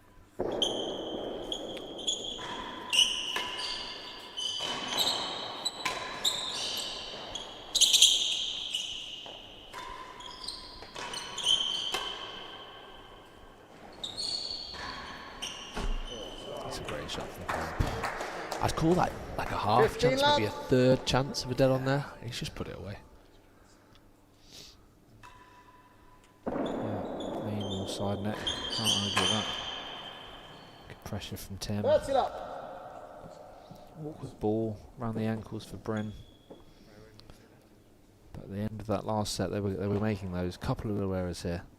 Forced, but errors nonetheless. Can they get it back?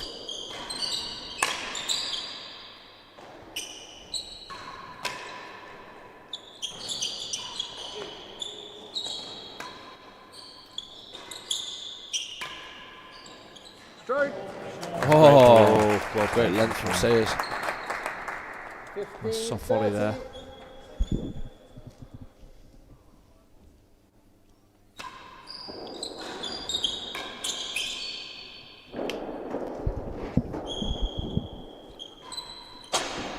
Nice choice. Holding from gallery. That's to Chisholm. Trying to get back up the service end.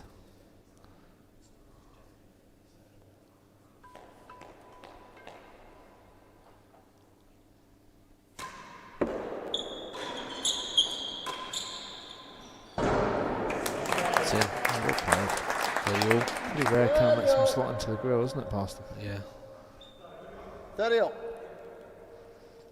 Bit frustrated with himself with that one. Oh. Ben's turn to have a go at the high serve. Tim seems to be getting some success with his, getting it in regularly and pretty tight. Yeah. Ben and Bryn not found the range on that one so much just yet.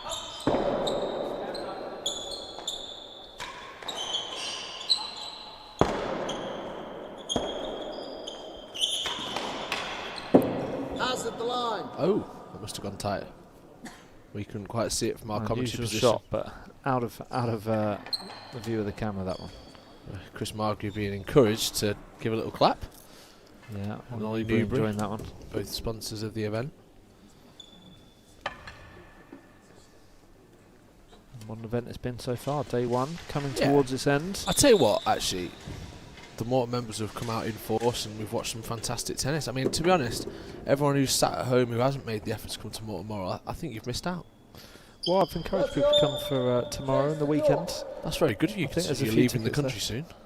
Well, there's a few tickets left, and I think it's great to witness this tennis in person. I've really enjoyed the speed of it in live in the flesh.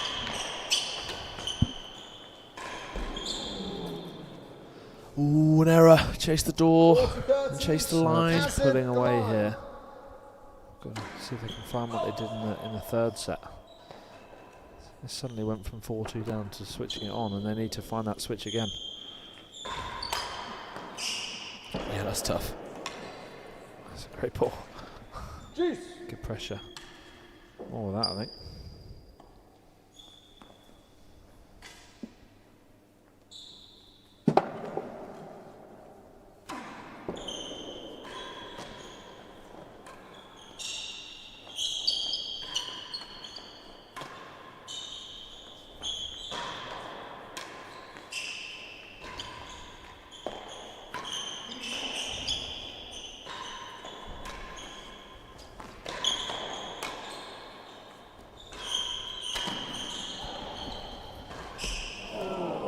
Oh, Barrows Camden's defence. Camden's under there.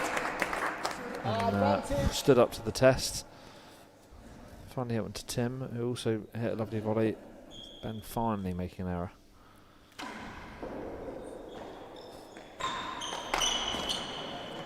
Couldn't defend that one though. Great shot from Ben. Slightly loose serve from Tim.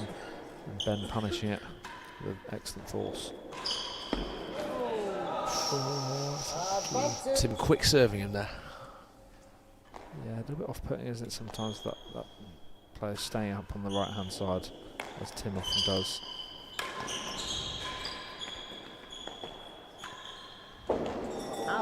Ooh! Not quite. Could hear the bell. No cigar. So that one slides into Hazard's second gallery.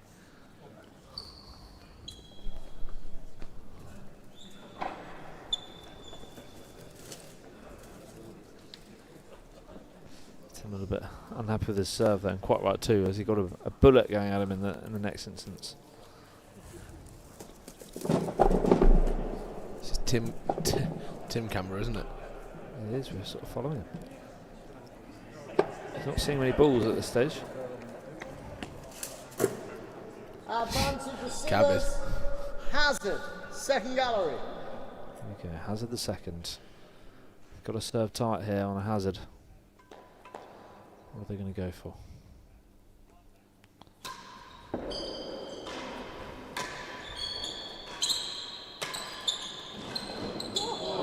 Well played, Bryn. Well played, Bryn.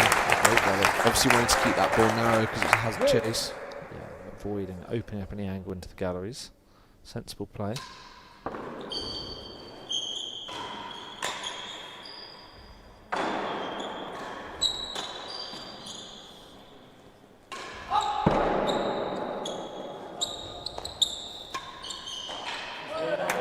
Lovely shot down the middle. Beautiful. See that shot within doubles, don't we? It's a great ball. Each player covering their respective corner, sometimes leaving a gap down the middle. Played, Ben. Solid really shot. Good stuff. It's good stuff from Sayers Taylor Matthews. I mean, they stole that game, really. They have stolen that game. I think Cam and Tim had points for 4 love there, 2 of them, I think. And ultimately, Ben and Bryn fought their way out 3-1. Can they go on a little run again as they did at the back end of the previous set?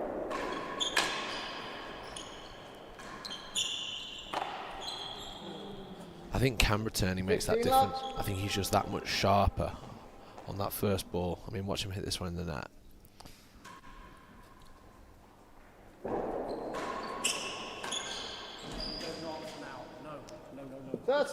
Then a bit of frustration at himself there at that error. Knows this is a key moment. 3-1 down in the last set of the day, irrelevant of who wins it.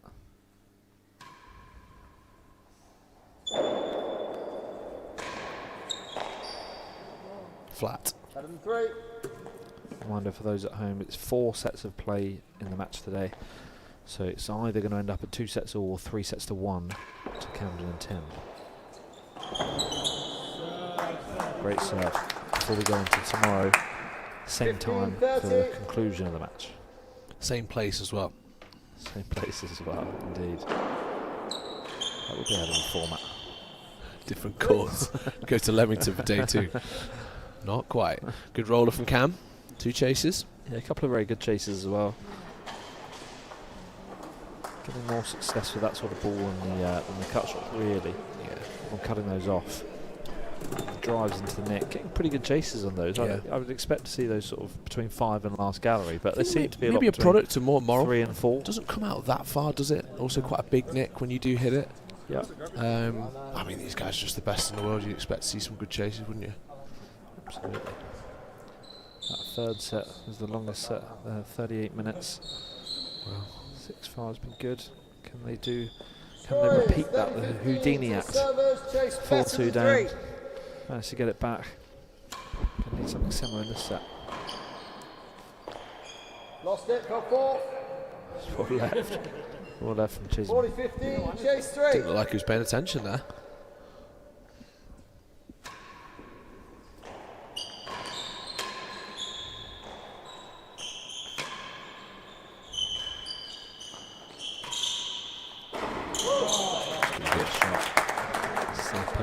4-1 lead in this fourth set.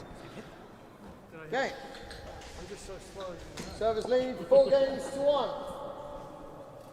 Must be now for Ben and Bryn if they're going to hold on to hopes for 2-all. On fault, short on the floor. Well marked, Darren. Yeah, camera angle there, helping confirm Darren's call. Yeah, that's just high IQ tennis from Cam. Noticing Ben was going up to defend winning gallery. Cam slotting behind. Yeah, that's a good ball. He's played that well today. Jeez, nervy bobble from Tim.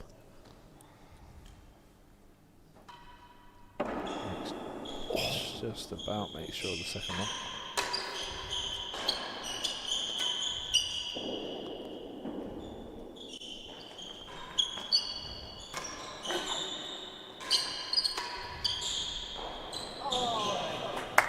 Brilliant width from Tim. Showing his class there up at the galleries. Yeah, it's definitely pretty good there. Then Top was suggesting they hit more balls to him, which I don't disagree with, but when he's up there, it's got to be a good ball.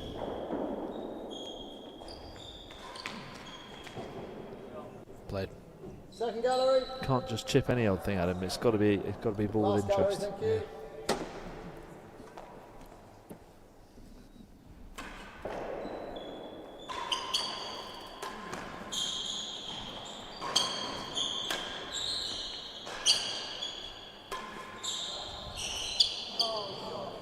Oh, just died. Looking keen to close this out. 4-1, 40 love. The new serve's going to have to find something here.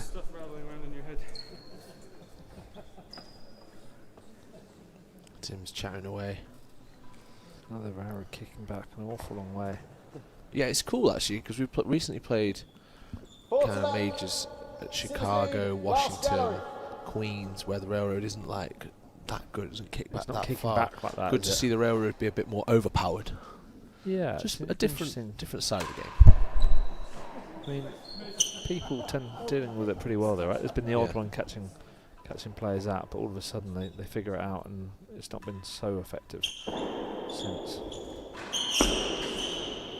Ben's turn to go up and stand at more than the worse than last and apply a bit of pressure.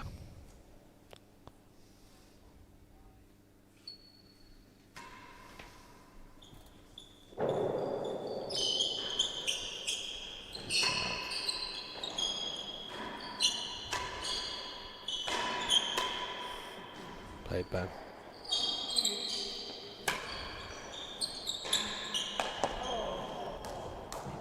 Awkward length there. Quite clever doubles actually.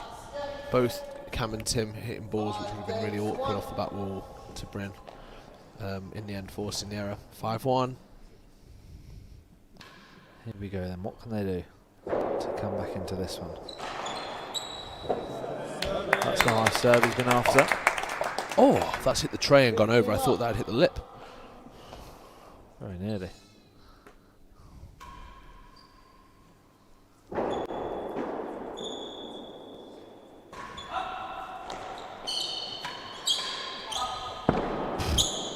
Great read from Cam.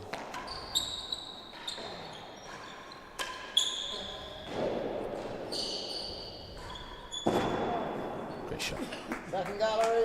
It's be Tim, doesn't it, hitting the galleries? He seems to, off the loose ball, often just opting for gallery, get the serve back, bring back to left-handed on the railroad. That one not quite making its way onto the roof.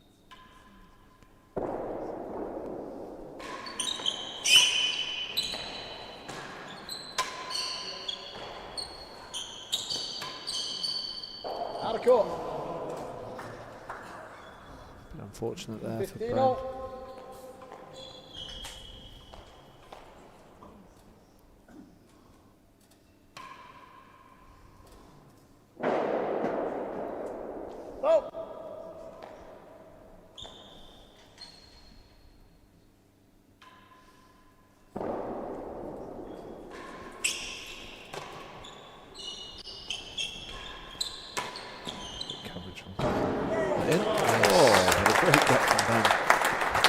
Turning defence into attack there with that volley. Yeah, Did well. Lobbed into the grill.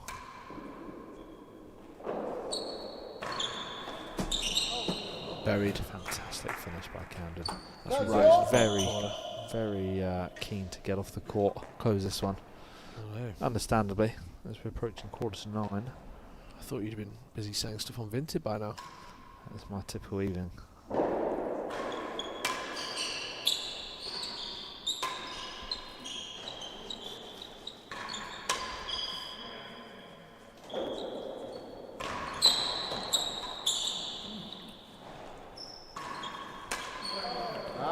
That's in the sky.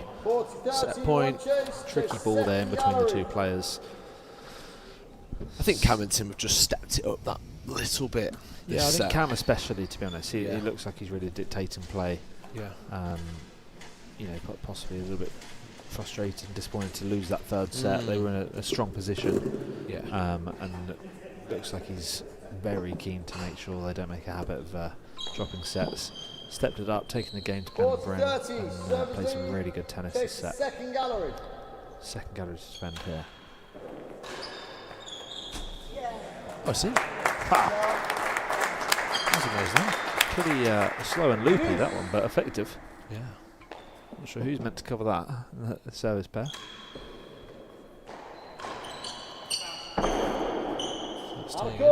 No. Always a danger with that post. Brings up their second set point. That's good serve.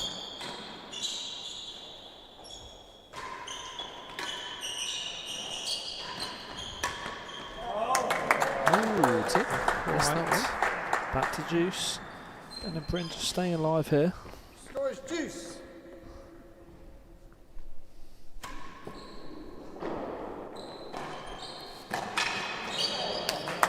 Bring up a game point of their own.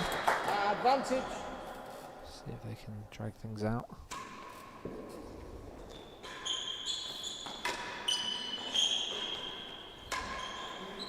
Oh, it's loose.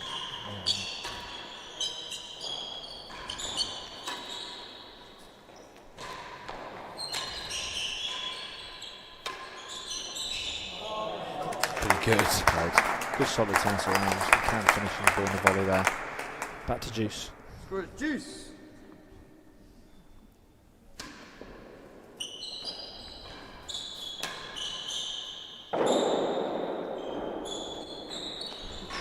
Oh, a little bit of a miscommunication again.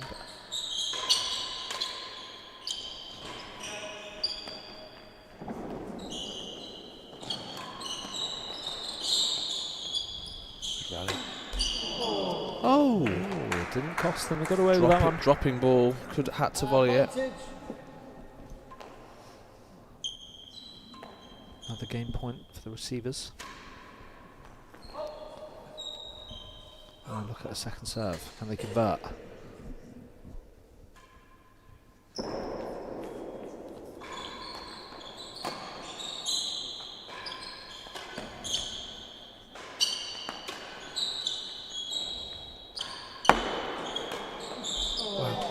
Oh, and they convert. They have 2 games to 5. That ball off the bando, causing some issues. That's 2 games to 5. They made it back from 2-4 before.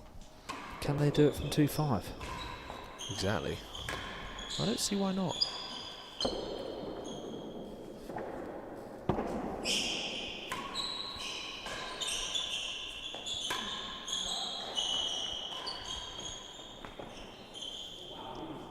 It's a tall order, but things starting to go their way a little bit now. Funny things happen in doubles. You do see runs of games, don't you? And we did see that in the previous set.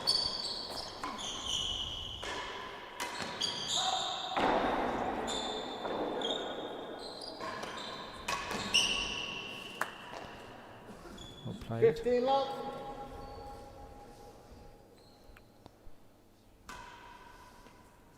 Fault.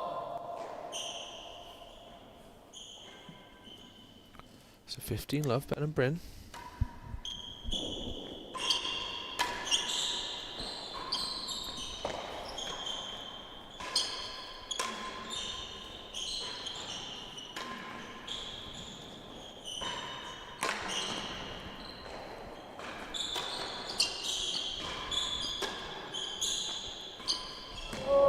Oh, what a rally. Big volley that from Tim at the galleries. Could have easily wilted or given up the chase, but didn't.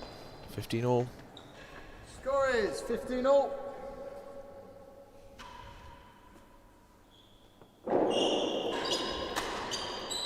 Oh, wow.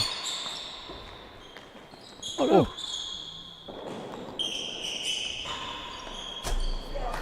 There he is. Unusual rally there. Got bouncing off the ledge of the galleries. Got a read from Cam. Oh. Time.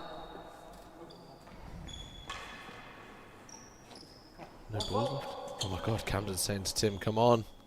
He wants off.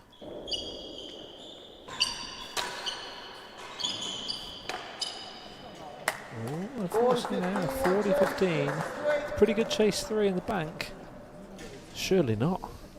Could they? It's good effort. It's nice to see them keep pushing. Yeah. It's interesting with Cam, working the world champions. Because Cam's obviously been rock solid this set, been an absolute star, and he's now saying to Tim, and it's like, yeah, obviously there's weights in that, but there's a time when it stops getting funny. Yeah, I mean, I wouldn't say Tim's in a particularly jokey mood right now. It's just it doesn't look it, does he? He's keen to close things out. A couple of errors, and ultimately, in fairness to Ben and Bryn, they've played some really good stuff. And, forced the errors. So, yeah. Thank you, I think probably more words of encouragement to his partner than questioning his seriousness at the time. Yes.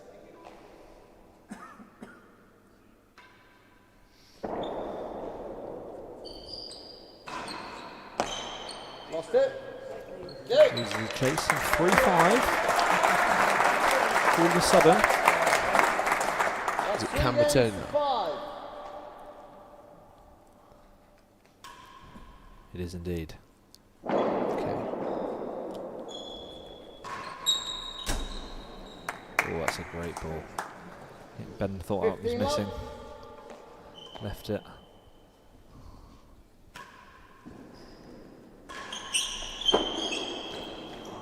Oh, probably worth leaving.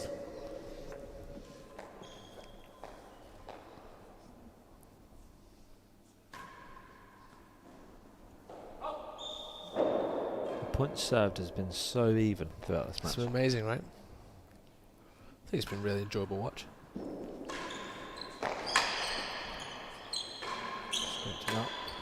Out of court. Oh, just clips the outer court line. Sadly out of court.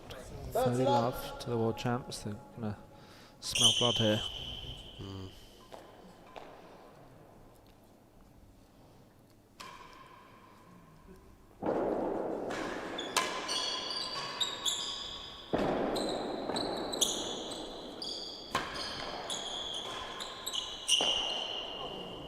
Oh, you just don't need that right now. Absolute roller into the neck. Topspin roll from Camden. Just shows you in doubles, if you're willing to really commit and take that ball early, sometimes the rewards come. Like he's just taken a big gamble on a half volley there, got a fantastic result. Yeah, it's always an interesting one. At club level, you're not encouraging people to play with topspin, but you do start to see the higher up the game you go, there's a bit more dynamic play, and you see it's not just classic cut shots anymore. There's topspin rollers added in there as well.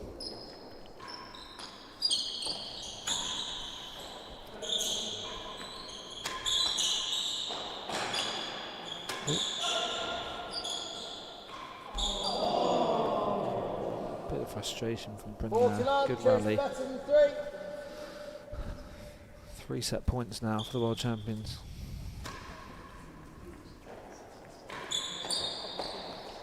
Lost it. Well dodged. That is it. Closes out today's play.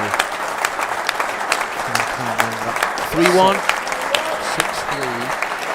Going into day 2 with a 3-1 lead. Enjoyable match, to be honest, but again, not quite enough for Taylor, Matthews and Sayers.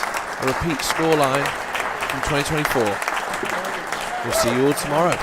More of the same. I think we're going to do some post-match interviews. I think I've got to get moving. I believe you are. Right then, as we see the players just towered down giving us a big grin there. Clearly happy with his work today. As they go 3 sets to 1 up on day 1.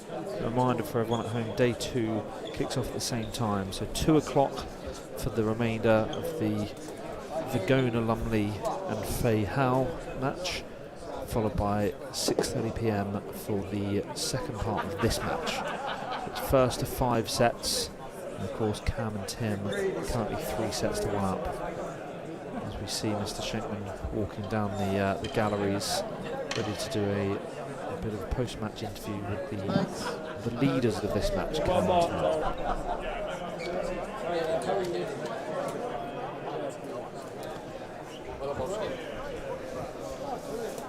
Tim keeping warm here, getting his jumper on, trousers on, jumper on, making sure he doesn't get too stiff for the interview here.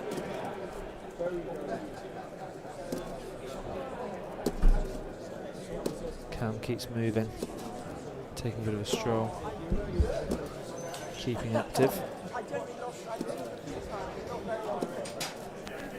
And here we are, cameraman testing with Mr. Schenkman, mic in hand, seeing what insights we're going to hear from the world champions.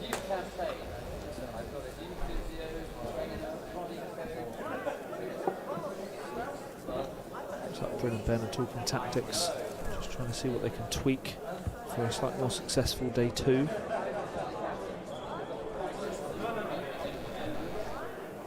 Nothing to say they couldn't come back and put a cat amongst the pigeons tomorrow. We've seen it before. Cam and Tim once lost 4 sets to love on day 1, came back to win the whole championship in the final of the 2017, I believe it was, World Doubles Championships at Preston Hall.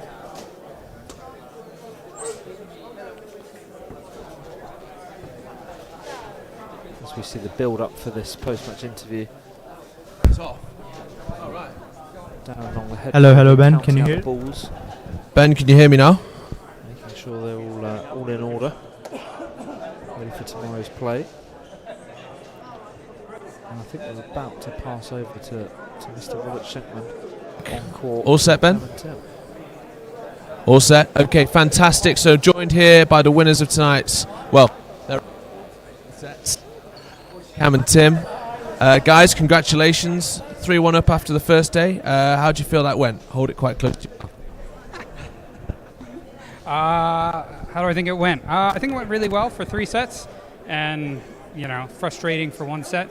Felt like we were playing really dominant tennis throughout most of the match, and they snuck that third, which is annoying in a race to 5. Every set counts, and 4-0 was on the table, and they just, more power to them for taking it to us and taking that set. But, if you'd said 3-1 before we walked out, I think we would have taken it. So.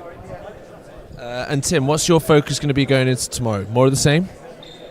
Trying to stay upright and get out of Cam's way. No, but real quickly, just a shout out to my fam. Darce, Sammy, Dawson, Ellie, Codes. Thanks, guys. All right. Perfect, guys. We'll see you all tomorrow. You turn that off? Yeah, we'll do another one. Ahmed, should we go over?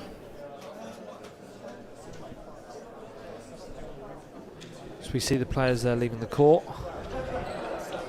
On the service side of the court by Ben and Bryn. So, guys, 3-1 down after the first day. Any thoughts on the performance? I felt like we played well in patches in that third set, and then towards the end of the fourth, but the fourth set we were just too far behind to really get it tight enough and get ourselves to that 4-5 5-all game. Benny, what do you reckon? I thought it was pretty brave of us to give the world champions a 2-love head start by me literally just completely forgot how to serve, like literally my first time on court, so that didn't help. But then we kind of mixed it up a bit and got into it, so kind of 1-1 is the way I'm looking at that. But, Obviously giving nothing away, but plenty to talk about before tomorrow's match, the rest of the sets. I don't feel like there's anything drastic that we need to change, just a few tweaks here or there. And just capitalising on opportunities that we had throughout the match when we're up in a few games and we let them back in. and that's the difference for us, really. Final question, Ben. Enjoying being at Morton playing on this court? Yeah, it felt a little bit more like lively than in practice. That took a bit of getting used to, much less severe. The ball's kind of softened up a lot since yesterday. I guess the guys in the first semi must have been pumping around a bit and softened them up. But yeah, I mean, it's a nice court. You get a few funky ones where they decided to tape up the wall, but that's fantastic. Back in the Brits tomorrow. Who knows? Going to be a cracking day of tennis. Join us tomorrow starting at 1:30. Here we go then. So we see the World Doubles Championship brackets. The top semi-final is a match, of course, we just watched. Camden, Riviere, Tim Chisholm, 3-1 lead over Bento Matthews and Bryn, as the 4th seeds. And in the bottom half,